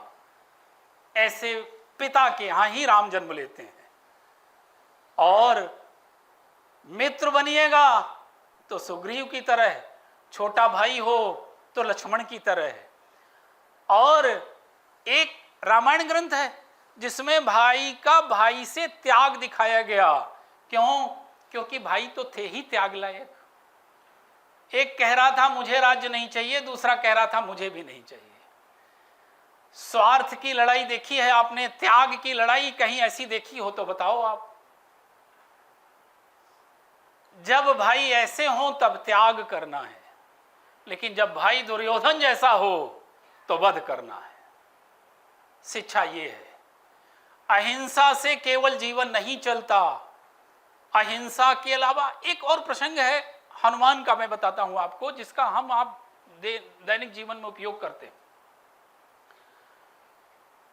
आपका व्यक्तित्व बड़ा कब होगा? हनुमान जी को जब जाना था वहां तो तैयारी नहीं कोई हो रहा था कि कौन लंका जाए।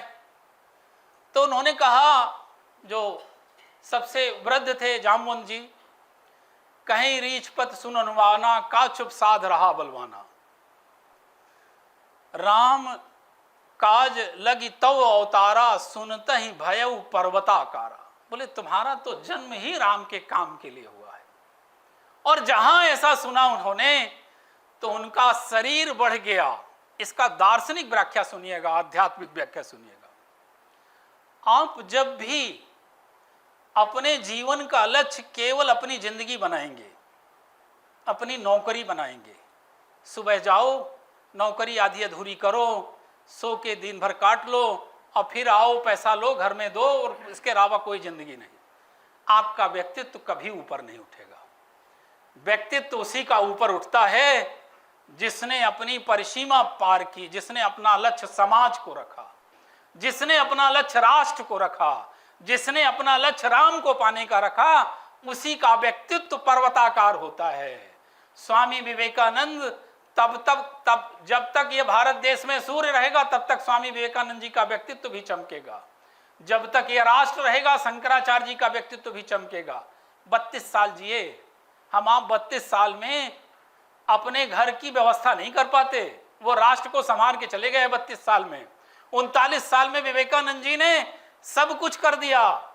38 साल में रामानुज जी ने ऐसे ऐसे ग्रंथ लिखे हैं गणित के, ऐसी ऐसी प्रमेय लिखी हैं कि आज भी साल में नहीं हो पाई एआई के जमाने में।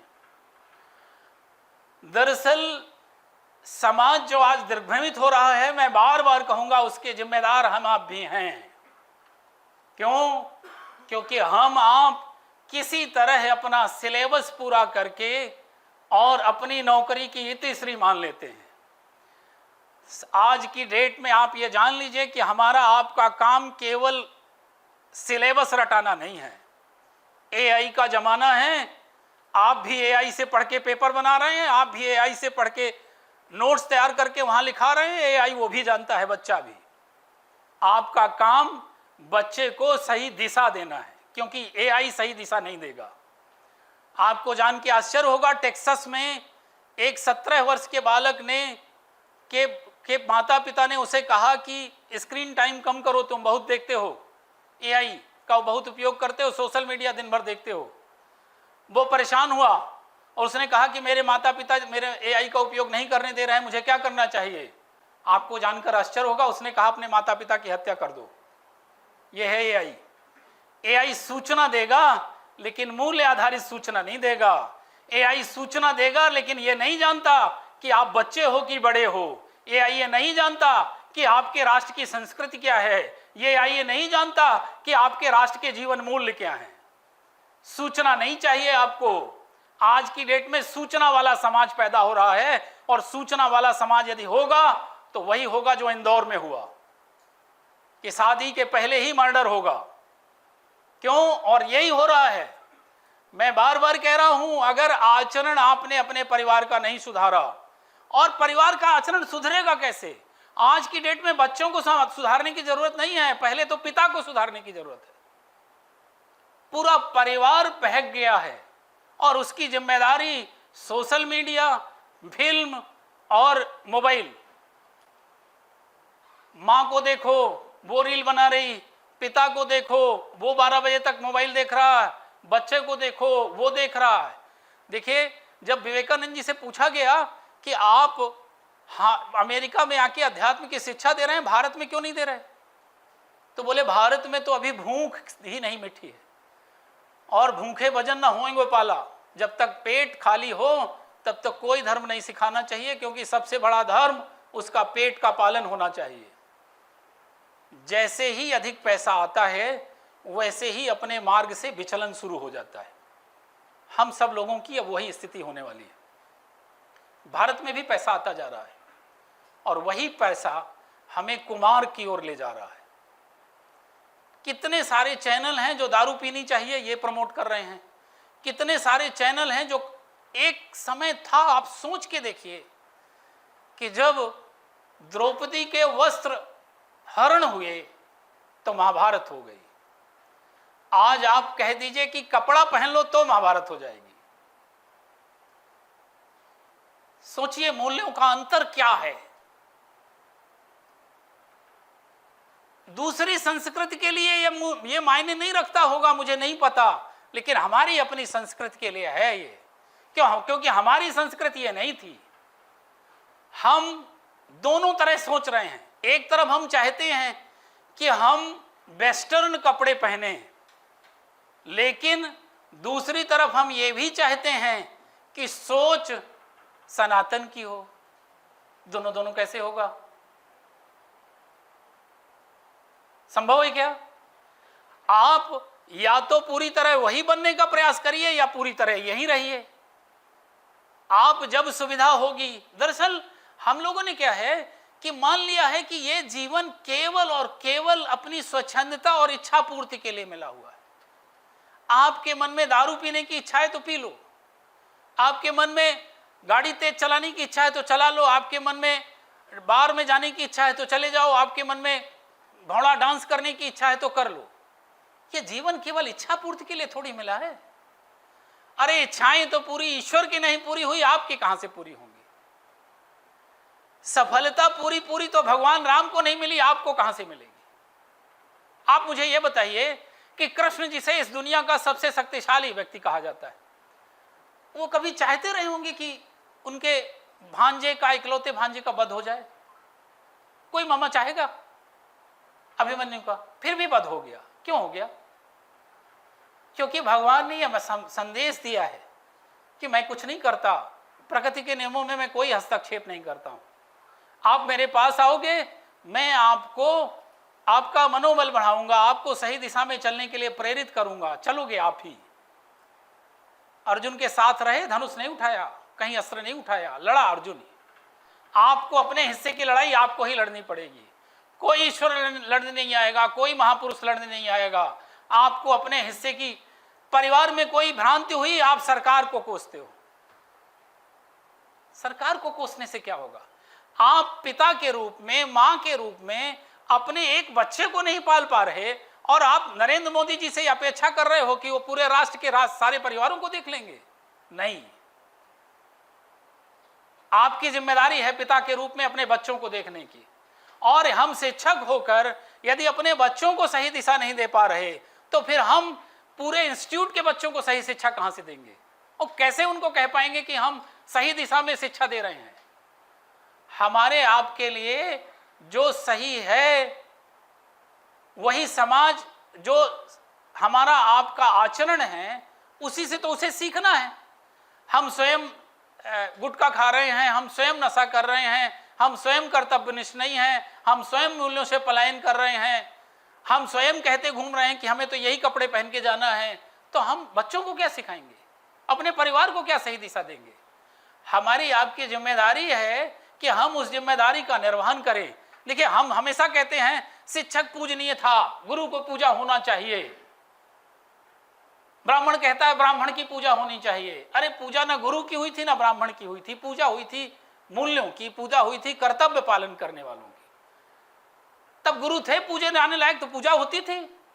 अब पूजे आने लायक नहीं है तो नहीं होगी।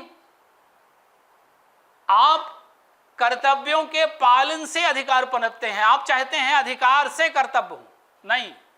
हमें माता पिता से संपत्ति चाहिए, हमें माता पिता से घर चाहिए, हमें माता पिता से गाड़ी चाहिए, हमें माता पिता से अच्छे इंस्टीट्यूट में पढ़ने का पैसा चाहिए, हमें माता पिता से सारे शौक पूरे करने के लिए पैसा चाहिए। लेकिन बीमार हो जाए माता पिता तो इलाज नहीं चाहिए। क्यों? अधिकार आपके, कर्तव्य दूसरे के। ये नहीं चलेगा। ये राष्ट्र, भारत देश का संविधान बना 1950 में लागू हुआ, मूल कर्तव्य 1976 में 42वें संशोधन से जोड़े गए। क्यों? मूल संविधान में क्यों नहीं थे? क्योंकि उस समय का समाज कर्तव्यवादी था, वो अपने कर्तव्य का पालन करता था, इसीलिए अधिकार थे लेकिन कर्तव्य नहीं थे। क्यों? क्योंकि कर्तव्य कानून का पालन करके लागू कराने की जरूरत नहीं थी।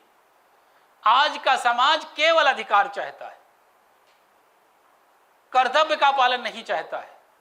मूल्य विहीन और कर्तव्य विहीन। देखिए, किसी राष्ट्र में अधिकांश नागरिकों के जो जीवन मूल्य होंगे उसी के आधार पर उसका चरित्र निर्धारण होगा।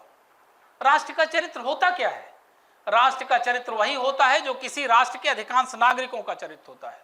और अधिकांश राष्ट्र के नागरिकों का जो चरित्र होगा उसी के आधार पर वो राष्ट्र ताकतवर बनेगा। किसी राष्ट्र में यदि अकर्मण्य और जीवन मूल्य से परे जनता का विकास होगा तो वो राष्ट्र को कमजोर ही करेगा। और किसी राष्ट्र को कानून व्यवस्था नहीं चलाती, किसी राष्ट्र को चलाता है नागरिकों का चरित्र, किसी राष्ट्र को चलाता है तो नागरिकों के जीवन मूल्य, किसी राष्ट्र को चलाता है तो उस राष्ट्र की संस्कृति। आपने कभी सोचा कि अंधेरे में अपराध क्यों होते हैं? क्यों होते हैं अंधेरे में अपराध? एकांत जगह में, सुनसान जगह में अपराध क्यों होते हैं? क्यों? क्योंकि हमारे अंदर राम भी है, रावण भी है।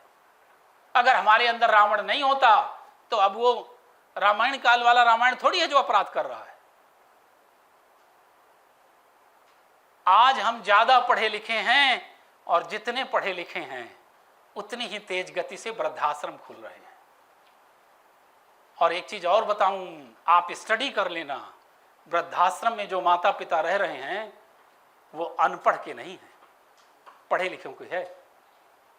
मतलब हम पढ़ाई से अपने लिए भौतिक संसाधन इकट्ठा कर रहे हैं, चारित्रिक विशेषताएं खो रहे हैं। ये जीवन सामग्री जोड़ने भर के लिए नहीं मिला। और आप जब जाएंगे तो कोई भी सामग्री लेके नहीं जाएंगे। देखिए, इस जीवन में जो आया है वो सब मरेंगे। मैं भी मरूंगा, आप सब भी मरेंगे, क्योंकि जीवन का यही नियम है। लेकिन एक व्यक्ति वो होगा जिसे जीवन मूल्यों के अनुपालन ने और कर्तव्यों के अनुपालन ने इस स्थिति में पहुंचाया होगा कि जिस दिन वो मरेगा उस दिन पूरा समाज और राष्ट्र रोएगा। और एक दिन एक वो व्यक्ति भी होगा जिस दिन वो जब मरेगा तो शायद उसका बेटा भी मुखाग्नि देने के लिए उसके पास ना रहे। तय हमें आपको करना है कि जिंदगी और मौत चाहिए कैसी। ये जो हमें आपको सौभाग्यशाली जीवन मिला है, आप सोचिए बहुत सारे लोगों को नसीब नहीं होता। स्वतंत्र देश में पैदा हुए, इतनी समृद्ध ज्ञान परंपरा है, हमें आपको लिखना नहीं है कुछ, उस ज्ञान को अपनी पीढ़ी को देना है और हम वो भी नहीं कर पा रहे। हमें आपको अपने अधिकारों के लिए लड़ाई नहीं लड़नी, सब अपने आप मिल रहे हैं। अच्छी शिक्षा, अच्छा घर, अच्छा एटमॉस्फेयर, एसी रूम में बैठकर प्रशिक्षण और घर में सारी सुविधाएं, और उसके बाद भी हम कुछ नहीं कर पा रहे उनकी तुलना में जिन्हें कुछ नहीं मिला इस राष्ट्र से। शंकराचार्य जी ने 32 वर्ष मुस्लिम शासनकाल में काटे थे। मुस्लिम शासनकाल में तुलसीदास जी और कबीर दास जी ने मुस्लिम शासनकाल में ये ग्रंथ लिखे हैं। मुस्लिम शासनकाल में हम स्वतंत्र भारत में राष्ट्रवादी सरकार होने के बाद भी उस शिक्षा को ग्रहण करके अपनी अगली पीढ़ी तक पहुंचा नहीं पा रहे और दोष दे रहे हैं सारी अव्यवस्थाओं को। जिसको करना होता है वो परिस्थितियां नहीं देखता। एक छोटा बच्चा है, गरीब बच्चा था, वो एक बिल्डिंग बन रही थी, उसके आसपास कुछ बच्चे रहते थे गरीब, एक कुछ ज्यादा ही गरीब था, तो वो वहां खेला करते थे। खेल के दौरान वो एक एक बच्चे की शर्ट पकड़ के और ट्रेन बन जाते थे। जो सबसे आगे बच्चा रहता था वो इंजन, और जो सबसे पीछे रहता था वो सबसे पीछे वाला डिब्बा बनता था। बाकी बच्चों का क्रम तो बदलता रहता था, लेकिन जो पीछे बच्चा रहता था उसका क्रम कभी नहीं बदलता था। उसका कारण यह था कि उसके पास शर्ट नहीं थी। जब किसी ने उससे पूछा कि बेटा तुम्हारी इच्छा नहीं होती कि तुम भी इंजन बन जाओ? बोला होती है, लेकिन मेरे पास शर्ट ही नहीं है, तो मैं अगर आगे चला जाऊंगा तो पीछे वाला डिब्बा क्या पकड़ेगा, इसलिए मैं पीछे ही रह के खुश रहता हूं। अब देखिए क्या संदेश छुपा है।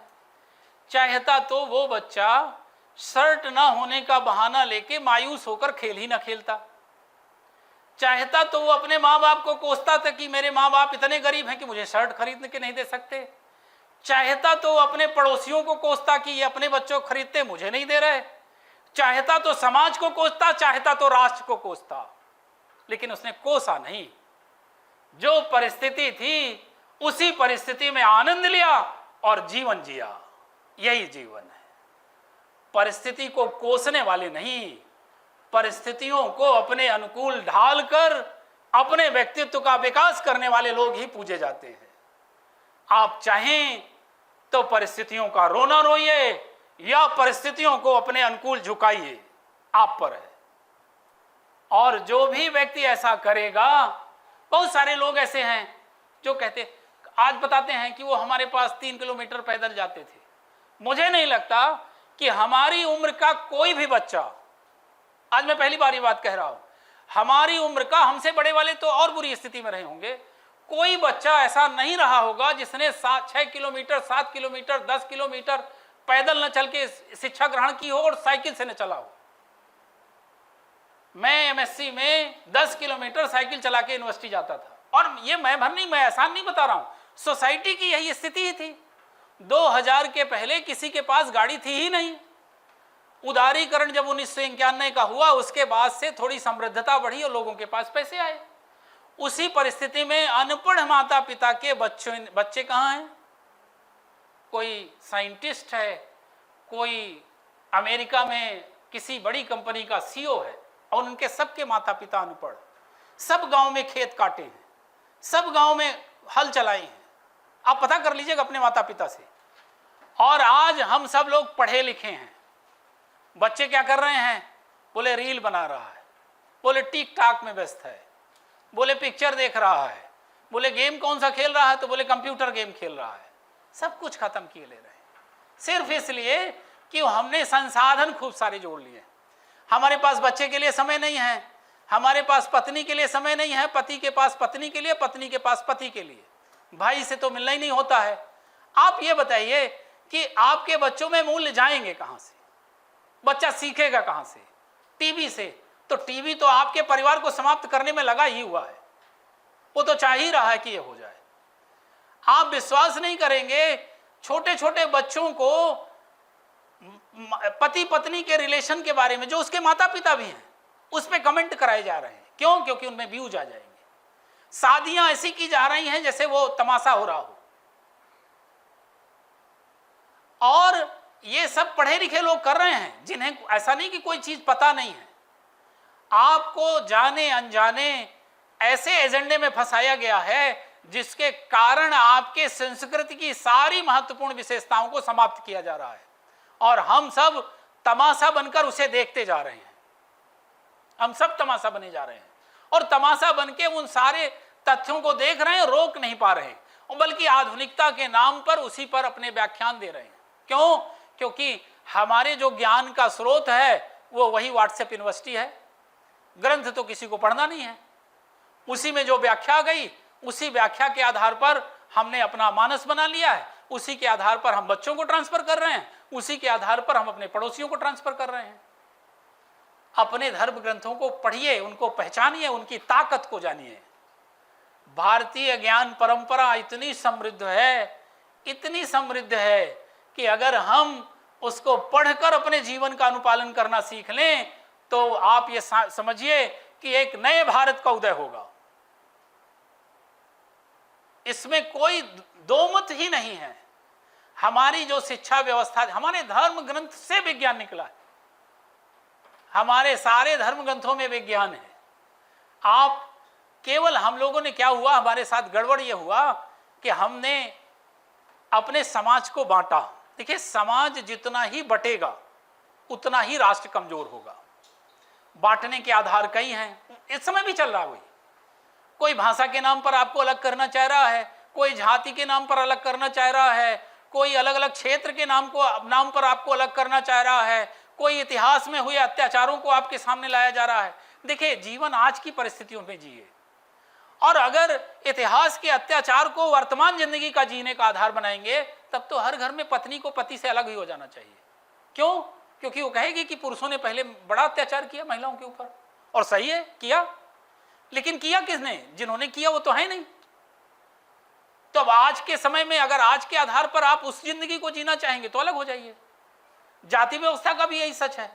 आज यदि अत्याचार करे तो आप उसका बिल्कुल विरोध करिए। इतिहास में क्या हुआ उसको वर्तमान जिंदगी का आधार मत बनाइए, और परस्पर विरोध और परस्पर वैमनस्यता के आधार पर वर्तमान जीवन का निर्धारण नहीं करिए, ना वर्तमान जीवन मूल्यों का निर्धारण करिए। आपका जीवन आज शुरू हुआ है, आज के मूल्य अलग हैं। समाज के मूल्य हमेशा परिवर्तित होते हैं, मैंने कहा ना, परिवर्तित हुए। महिला के जो मूल्य पहले थे वो आज नहीं है, आज से 20 साल बाद और दूसरे होंगे। परिवर्तन होना चाहिए, परिवर्तन समाज का नियम है, परिवर्तन प्रकृति का नियम है, लेकिन परिवर्तन का आधार विदेशी संस्कृति नहीं होगी, परिवर्तन का आधार किसी की कुटिलता नहीं होगी, परिवर्तन का आधार हमारे अपने स्वयं के मानक होंगे, हमारे अपने स्वयं के पर्यावरण होंगे, हमारी अपनी स्वयं की संस्कृति होगी, हमारी अपनी स्वयं की सोच होगी, और उसके आधार पर जो कुरीतियां हमें लगेंगी कि इनके कारण हमारी प्रगति में बाधा आ रही है, हमारे समाज में विघटन पैदा हो रहा है, उनको हम बिल्कुल चेंज करें। लेकिन हम किसी संस्कृति का हूबहू अनुसरण करके अपनी मूल संस्कृति को ही खो दें तो हम कहीं के नहीं बचेंगे। देखिए, जैसे मूल्य विहीन वस्तु की कोई कीमत नहीं होती है, वैसे मूल्य विहीन मानव किसी काम का नहीं होता। सिद्धांत विहीन, मूल्य विहीन मानव किसी अर्थ का नहीं होता है। क्यों?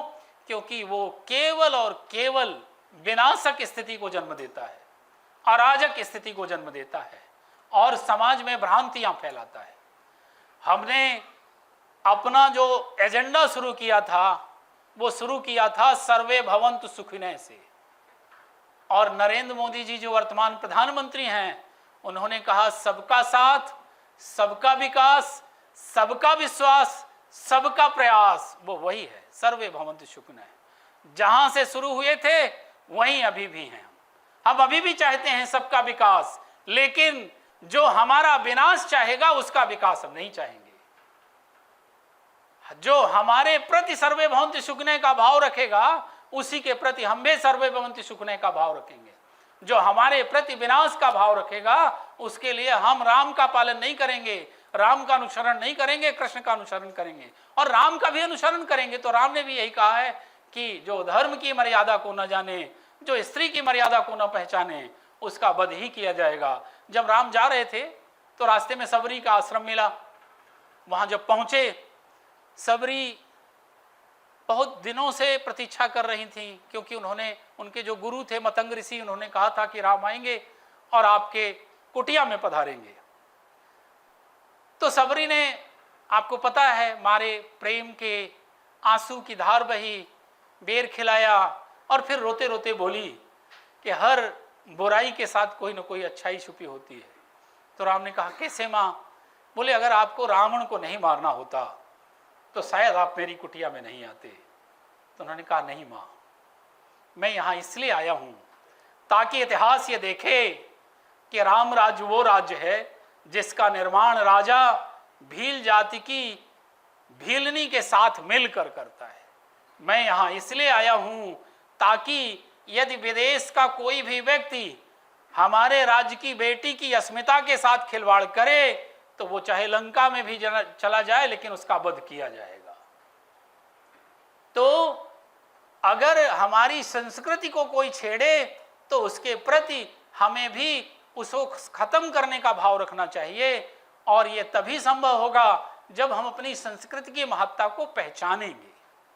और पहचानना भर नहीं है, अपनी संस्कृति में सर्व नहीं करनी, अपने पहनावे पे शर्म नहीं करनी, अपने खाने पे शर्म नहीं करनी, अपनी भाषा पे शर्म नहीं करनी, अपने रहन सहन में शर्म नहीं करनी, अपनी संस्कृति में शर्म नहीं करनी। अपनी संस्कृति पर आपको गर्व करना है। क्यों? क्योंकि हजारों वर्षों की बहुत सारे महापुरुषों की तपस्या का परिणाम आपका वो ज्ञान है, आपका वो संस्कार है, आपकी वो संस्कृति है, आपकी वो परंपराएं हैं, आपके वो विश्वास हैं। मेरे ख्याल से भारतीय ज्ञान परंपरा और जीवन मूल विषय पर आपकी सारी आशंकाएं, अपेक्षाएं मैं पूरी कर पाया या नहीं, ये तो आप ही तय करेंगे। और आज की डेट में अधिकांश समाज जिससे पीड़ित है आत्म प्रशंसा के मूल्य से, उसका उन्होंने बड़ा सुंदर जवाब दिया। रामचरितमानस जैसा ग्रंथ लिखा कि नहीं तुलसीदास जी ने, लेकिन कहा अपने बारे में क्या? कवित विवेक एक नहीं मोरे, सत्य कहूं कागज लिख कोरे। कविता का कोई विवेक मुझमें नहीं, कवि न हो नहीं वचन प्रवीणु, सकल कला सब विद्या ही। कोई मेरे पास कला नहीं है, कोई विद्या नहीं। भाषाबद्ध करब मैं सोई, जही प्रबोध, जही मोरे मन प्रबोध जही। मेरा काम केवल इसको भाषाबद्ध करना है। इसकी रचना तो भगवान शिव ने की है, रचि महेश निज मानस राखा। ग्रंथ लिखा स्वयं, लेकिन कहा रचना किसने की? शंकर जी ने। उन शंकर जी ने जब भगवान लीला कर रहे थे तो उन्होंने, शंकर जी ने कहा, प्रणाम किया उनको। सती जी भी साथ में थी, सती जी को पहले भी बताया था राम के बारे में। तो सती जी को जब कहा कि ये भगवान है हमारे, इसलिए मैंने प्रणाम किया, तो सती जी ने कहा सामान्य आदमी चला जा रहा है, बीबी कोई ले गया है तो रो रहा है और कह रहे हैं भगवान है। अरे हो ही नहीं सकता। नहीं माना उन्होंने। बाद में क्या हुआ? सती जी का वो अवतार खत्म, अगले अवतार में पार्वती जी आई। पार्वती जी ने कहा कि आप मुझे, जब सुसमौ आ गया, पाई सुसमौ शिवासन भाषा। सुसमौ किसको कहा? जब जानने वाले में जानने के प्रति जिज्ञासा, कोई भी बात पूछने और सुनने का सबसे महत्वपूर्ण आधार क्या है? आपके मन में जिज्ञासा हो और जो बोल रहा है उसके प्रति विश्वास हो। वही शंकर जी बताने वाले, वही शंकर जी ने सती को बताया, वही शंकर जी ने पार्वती जी को बताया। पार्वती जी को जो बताया वो विश्वास कर लिया, सती को बताया तो विश्वास नहीं हुआ। क्यों? क्योंकि सती के मन में संशय था और पार्वती के मन में जिज्ञासा थी। संशय में पूर्वाग्रह होता है कि हमें मानना नहीं है चाहे बताएं जो। जिज्ञासा में हम जान नहीं रहे, लेकिन अगर तर्क सहित बताएंगे तो हम मानेंगे। मतलब धर्म में जिज्ञासा होनी चाहिए जानने के लिए। संशय होगा तो आपको हर क्षण कोई न कोई तर्क ऐसा मिल जाएगा जिसके कारण आप उसको स्वीकार नहीं कर पाएंगे। लेकिन मैं जहाँ तक थोड़ा ये समझती हूँ कि कुछ हमारे शाश्वत जीवन मूल्य है ना, मानवीय मूल्य है, जैसे धृति, क्षमा, दमो, स्थेयम, ऐसा 10 लक्षण कहे गए हैं। तो थोड़ा सा इसके विषय पर। समाज में अहिंसा का बोलबाला था, मतलब समाज एक ही विचारधारा का था। देखिए एक स्थिति ऐसी आई कि जब केवल सनातन प्रेमी इस राष्ट्र में रह रहे थे, उस समय ये आ गया अहिंसा परमो धर्म है। क्यों? क्योंकि मैं भी मान रहा हूं, आप भी मान रहे, ये भी मान रहे, ये भी मान रहे, मैक्सिमम लोग मान रहे हैं, तो वो मूल्य शाश्वत था। अब क्या हुआ? मुस्लिम आक्रमण हो गया, ईसाई आक्रमण हो गया, सब लोग आ गए और बस गए। अब आप एक ही जीवन मूल्य से उनको नहीं चला सकते, क्योंकि वो जीवन मूल्य आपका तो है, उनका नहीं है। तो अब उनसे निपटने के लिए आपको कुछ तो नए तरीके अपने जीवन में अडॉप्ट करने पड़ेंगे।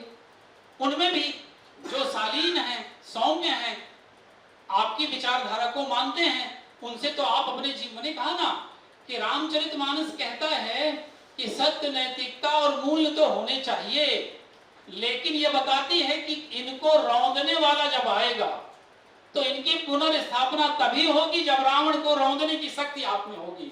और अगर नहीं होगी तो आपके ये जीवन मूल्य नहीं बचेंगे, आपकी नैतिकताएं नहीं बचेंगी, आपकी संस्कृति नहीं बचेगी। और इसको हमसे ज्यादा किसने भोगा है?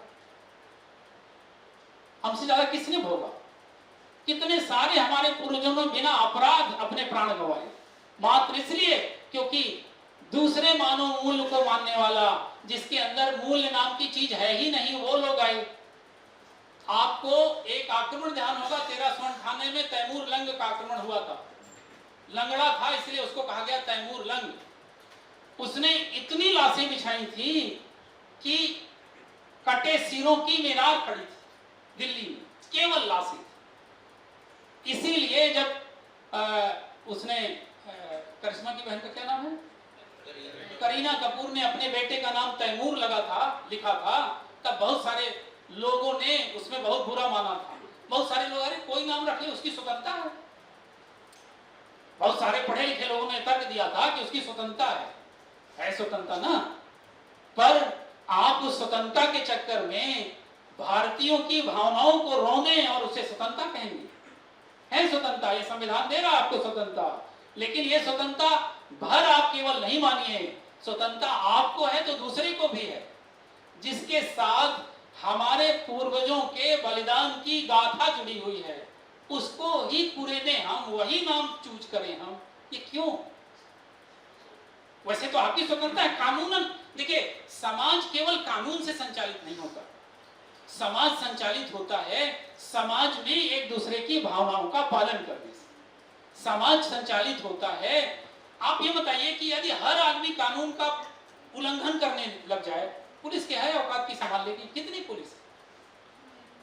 किसी भी राष्ट्र को कानून नहीं चलाता, चरित्र चलाता है नागरिकों का। और जितने ज्यादा कानून का और अपने समाज की नैतिकताओं का पालन करने वाले लोग किसी राष्ट्र में होंगे, उतना ही स्मूथ समाज चलेगा। इसलिए वो तैमूर लंग वाले प्रकरण में इतना विवाद हुआ था। तो ये बताता है कि हमारे साथ इतिहास में क्या क्या हुआ है। इसलिए जो जीवन मूल्य मैंने कहा परिवर्तित होते हैं, वो इसीलिए कि जब जैसी परिस्थितियां आए, भाई पहले तो स्त्रियों के कोई मूल्य ही नहीं थे। भाई आप ये बताइए कि जब स्त्रियों को सती प्रथा में जलाया जाता रहा होगा तो दया का मूल्य कहां था? अहिंसा का मूल्य कहां था? क्षमा का मूल्य कहां था? नहीं था ना। क्यों? क्योंकि उसे संस्कृति से जोड़ दिया गया था। मैंने कहा ना, समाज हमेशा सही हो या जरूरी नहीं होता। समाज भी गलती करता है, समूह भी गलती करता है।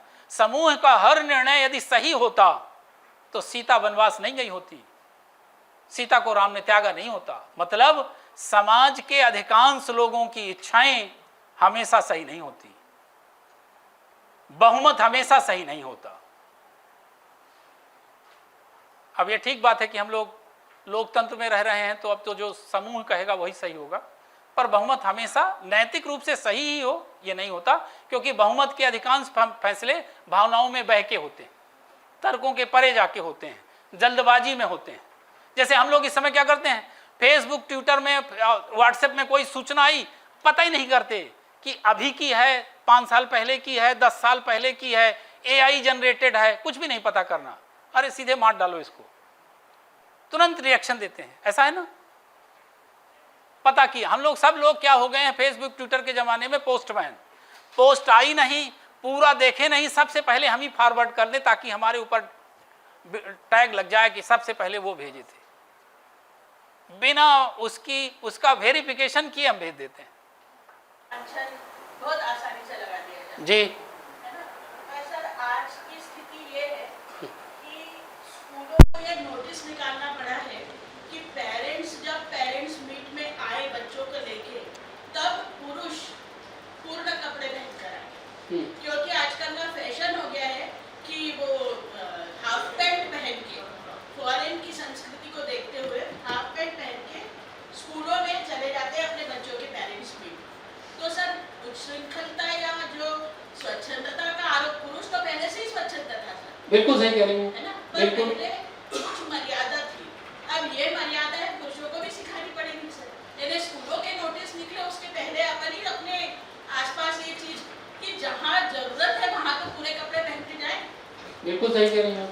केवल महिलाओं के ऊपर नहीं लागू होना चाहिए। दरअसल है क्या, अगर आप निष्पक्ष भाव से सोचिए, यहाँ महिलाएं बैठी, पुरुष जैसे कपड़े आज से 50 साल पहले पहनता था उसमें कितना चेंज आया, और महिला में कितना चेंज आया। पुरुष जैसे रहता था उसके चेंज को बताइए, महिला के चेंज को बताइए। आप निष्पक्ष भाव से बताइए, चेंज ज्यादा किसमें आया? महिलाओं में ज्यादा आया ना। अच्छा, तो महिलाओं, इसीलिए दरअसल देखिए, जो पहले से ही वैसा ही देखा जा रहा है उसमें तो बहुत सारा चेंज आया नहीं। हालांकि मैं समर्थन नहीं कर रहा हूं उसको पहन के जाना चाहिए, पर देखिए, आप भी जहां पुरुष गड़बड़ है आप बिल्कुल कहिए, समाज में सुधार होगा कैसे? समाज के नियमों का पालन लोग करते क्यों थे? क्योंकि समाज में नियमों के विरुद्ध जाने वालों की समाज आलोचना करता था। तो समाज की भी अपनी एक शक्ति होती है, उस संस्कृति, उस शक्ति को लोग महसूस करते थे और सामाजिक नियमों की अवहेलना की हिम्मत नहीं करते थे। अब वो समाप्त होती जाती। हम सब लोग ने क्या मान लिया, अरे वो उसका जीवन है, उसको कपड़ा पहनने की आजादी संविधान ने दिया, उसको कुछ भी बोलने की आजादी दिया। अरे उसको कुछ भी बोलने की आजादी दिया है तो वो गाली देगा। मैं आपको बता रहा हूँ, व्हाट्सएप, फेसबुक में और यूट्यूब में ऐसे चैनल हैं जो केवल गाली देते अभद्र, और उनके मिलियन व्यूज। महिलाओं का एक चैनल है उसमें केवल अश्लील बातें होती हैं। उसका एक चैनल है, बड़े पढ़े लिखे घर की महिलाएं उसमें आती हैं और चर्चा करती हैं। ऐसे अगर, और उनके मिलियन व्यूज हैं। इससे यह पता चलता है कि समाज का ट्रेंड क्या है। देखिए, बाजार में जो खरीदा जाएगा उसको बेचने के लिए तो आएंगे लोग, उनको फायदा है, आपका नुकसान है। आप ग्राहक हैं और आपको अगर ये नहीं समझ में आ रहा है कि आपको ये खाने से नुकसान होगा, ये सुनने से आपके संस्कार बिगड़ेंगे, आपका परिवार नष्ट होगा, अगर आप ये नहीं तय कर पा रहे हैं, तो मैंने कहा ना कि एक वर्ग तो है ही जो आपको बर्बाद करने के लिए लगा हुआ है।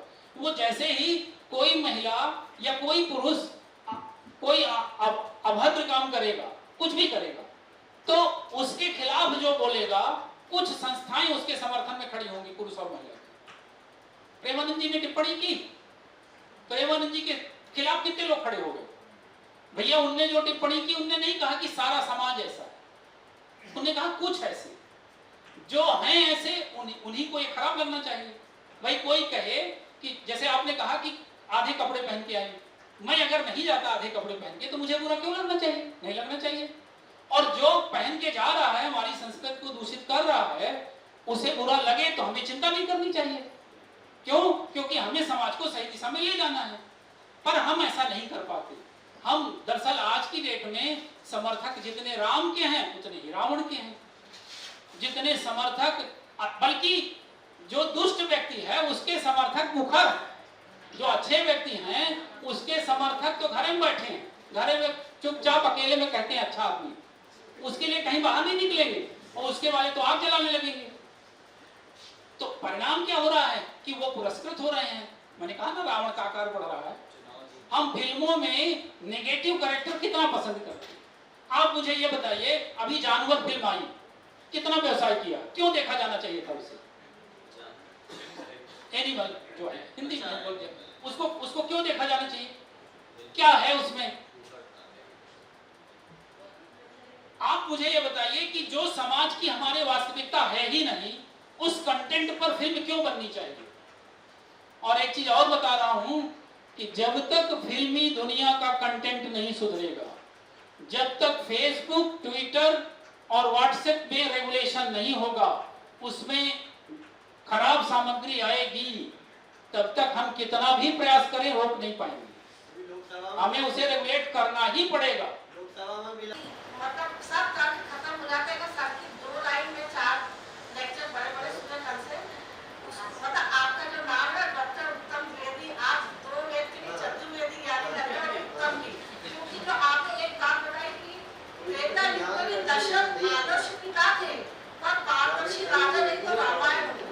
तो जो ये तर्क समझ जाएगा सबकी उस बात से, तो जितने भी आज तर्क कर रहे प्रश्न की पारदर्शिता जब भी हुई, पारदर्शी थी सुभद्रा कृष्ण वाली अंडरस्टैंडिंग, इसलिए वो वाला उचित माना गया। तो ये वाली लाइन अगर हम समझ रहे हैं कि पारदर्शी राजा अगर दशरथ नहीं है, उससे बड़ा शायद हम उदाहरण देने की हिम्मत नहीं कर सकते।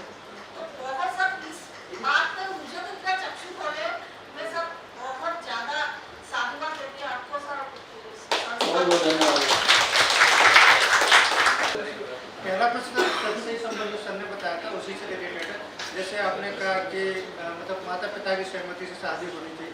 बहुत सारी शादी माता पिता की सहमति से होती हैं और अच्छे पंडित से दिखा के भी होती हैं, कुंडली मिला के होती है।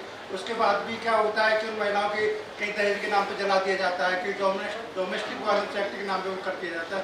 ऐसे बहुत सारे हर दूसरे दिन अपन को अखबार मिल जाता है, जबकि माता पिता की मर्जी से होता है। क्योंकि हमारा लॉ भी कहता है अगर कोई बालिग है, अगर कोई कर सकता है, क्योंकि लायक उनको जीनी है ना। और हमारी मध्य प्रदेश गवर्नमेंट, भारत सरकार भी इंटरकास्ट मैरिज को सपोर्ट करती है। दूसरा प्रश्न ये है सर, जैसे आपने बहुत अच्छा नैतिकता के ऊपर बात बताया, नैतिक मूल्य वगैरह, तो हम अपने बच्चों को बता सकते हैं। लेकिन उसमें आपने ये कहा कि महाभारत और रामायण में कि अगर मतलब दुष्ट कोई भाई है तो उसका वध भी करना चाहिए।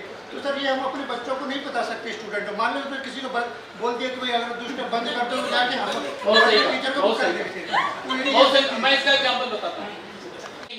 उन्हें वो समुद्र में रहती थी और जो ऊपर गगन में उड़ने वाले लोग थे उनकी परछाई पकड़ लेती थी और परछाई पकड़ के नीचे गिरा लेती थी। नहीं, सुरसा नहीं थी वो। सुरसा को तो देवताओं ने भेजा था, वो निश्चरी ही, उसका नाम नहीं दिया गया। तो वो गिरा लेती थी और फिर उन्हें खा लेती थी। अब यही उसने हनुमान जी के साथ किया। अब जब सुरसा आई थी तो सुरसा को तो उन्होंने माई कहा था और प्रणाम करके गए थे। क्यों? आज सुरन मोहि दीन आहारा, सुरन मतलब देवता। दरअसल हनुमान जी ने अपने पूरे जीवन में यह बताया है कि जब आप कोई अच्छा कार्य, बड़ा काम करने जाएंगे तो बाधाएं आएंगी। पहली बाधा आएगी आपके परिवार से। जब वो चले थे तब एक पर्वत प्रकट हुआ, मैनाक पर्वत। वो रिश्ते में उनके चाचा थे। उन्होंने कहा कि बेटा बहुत दूर जाना है, थोड़ा रुक जाओ, विश्राम कर लो। तो उन्होंने कहा राम काज कीन्हे बिना मोहि कहां विश्राम। उन्हें प्रणाम किया और चले गए। मतलब जब आप बड़ा काम करोगे तो आपकी पहली बाधा परिवार से आएगी। आपका बच्चा जब रात में पढ़ता है, बेटा सो जाओ बहुत लेट हो गई, सुबह पढ़ लेना, ये प्रेम की बाधा है। तो हनुमान जी ने संदेश क्या दिया कि प्रेम वाली जो बाधा आए उसको दुत्कार के नकारिएगा नहीं, उसे प्रणाम करके नकारिएगा, अपना काम बताइएगा। लक्ष्य बड़ा है इसलिए अभी विश्वास नहीं करूंगा। दूसरी बाधा आई देवता की। देवताओं ने क्या किया, उनकी बल बुद्धि और विशेष क्या है उनमें, इसकी परीक्षा के लेने के लिए सुरसा को भेजा। तो जस जस सुरसा बदन बढ़ावा, उसका दूना किसने बढ़ाया, हनुमान जी ने। और जब उसने 100 योजन का शरीर मुंह बना लिया, तब हनुमान जी छोटे हो गए और उनके मुंह में प्रवेश करके निकल आए, फिर प्रणाम किया। हनुमान जी ने यहाँ ये बताया कि हमेशा बड़े बनने से काम नहीं होता, काम करना पहला उद्देश्य है, अपनी ताकत का अहम का प्रदर्शन करना उद्देश्य नहीं है। आप अगर छोटा बन के अपना काम सिद्ध कर लें, आप ये भी कर सकते थे, हनुमान जी भी बोले चलो बढ़ाओ मैं डबल करता जाऊंगा, तो मूल काम तो रह ही जाता। काम करने आए थे सीता माता का पता लगाने और वहां आकारे बड़ा किए पड़े, तो उन्होंने कहा नहीं, इस अहंकार में नहीं पड़ना आपको क्या करना है, आपको छोटा बन के और प्रणाम करके अपना काम सिद्ध करना है। दूसरी बाधा देवताओं की। तीसरी बाधा उस निशाचरी की। अब निशाचरी का आध्यात्मिक अर्थ समझिए, वो निशाचरी है ईर्षा।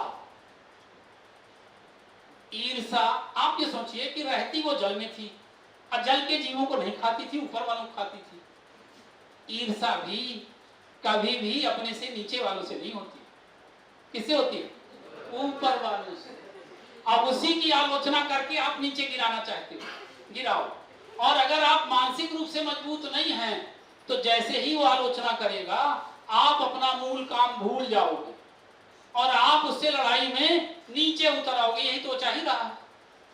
तो हनुमान जी ने संदेश क्या दिया कि उससे लड़के समय नहीं बर्बाद करना, एक मुटका मारो आगे बढ़ो।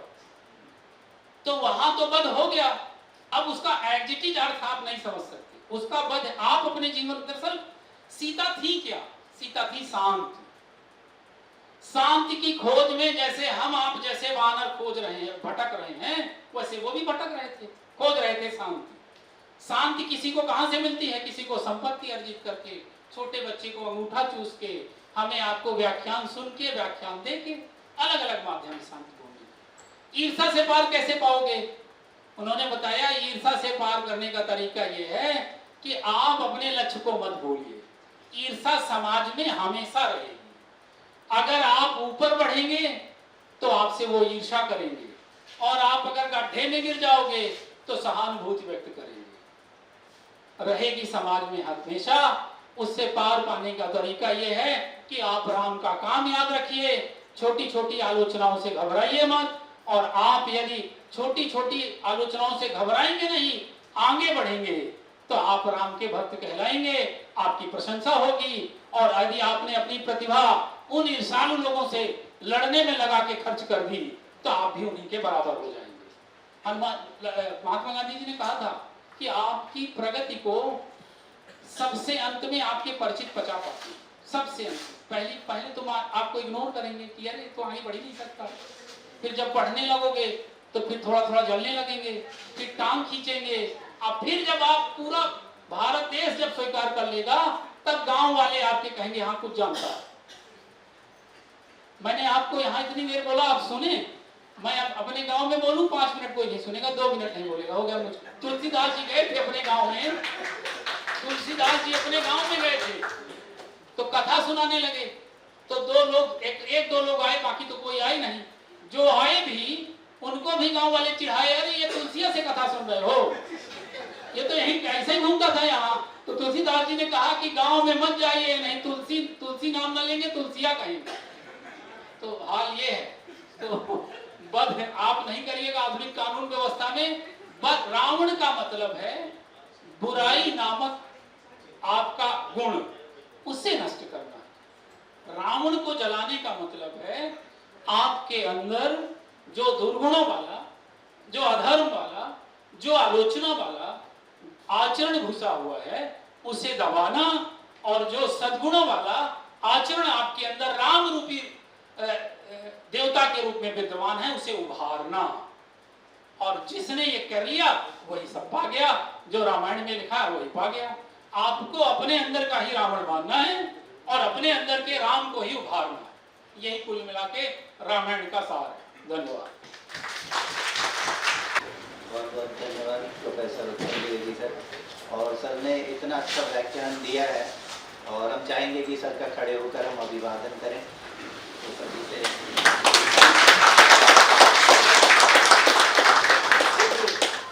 वाली ताली बजा।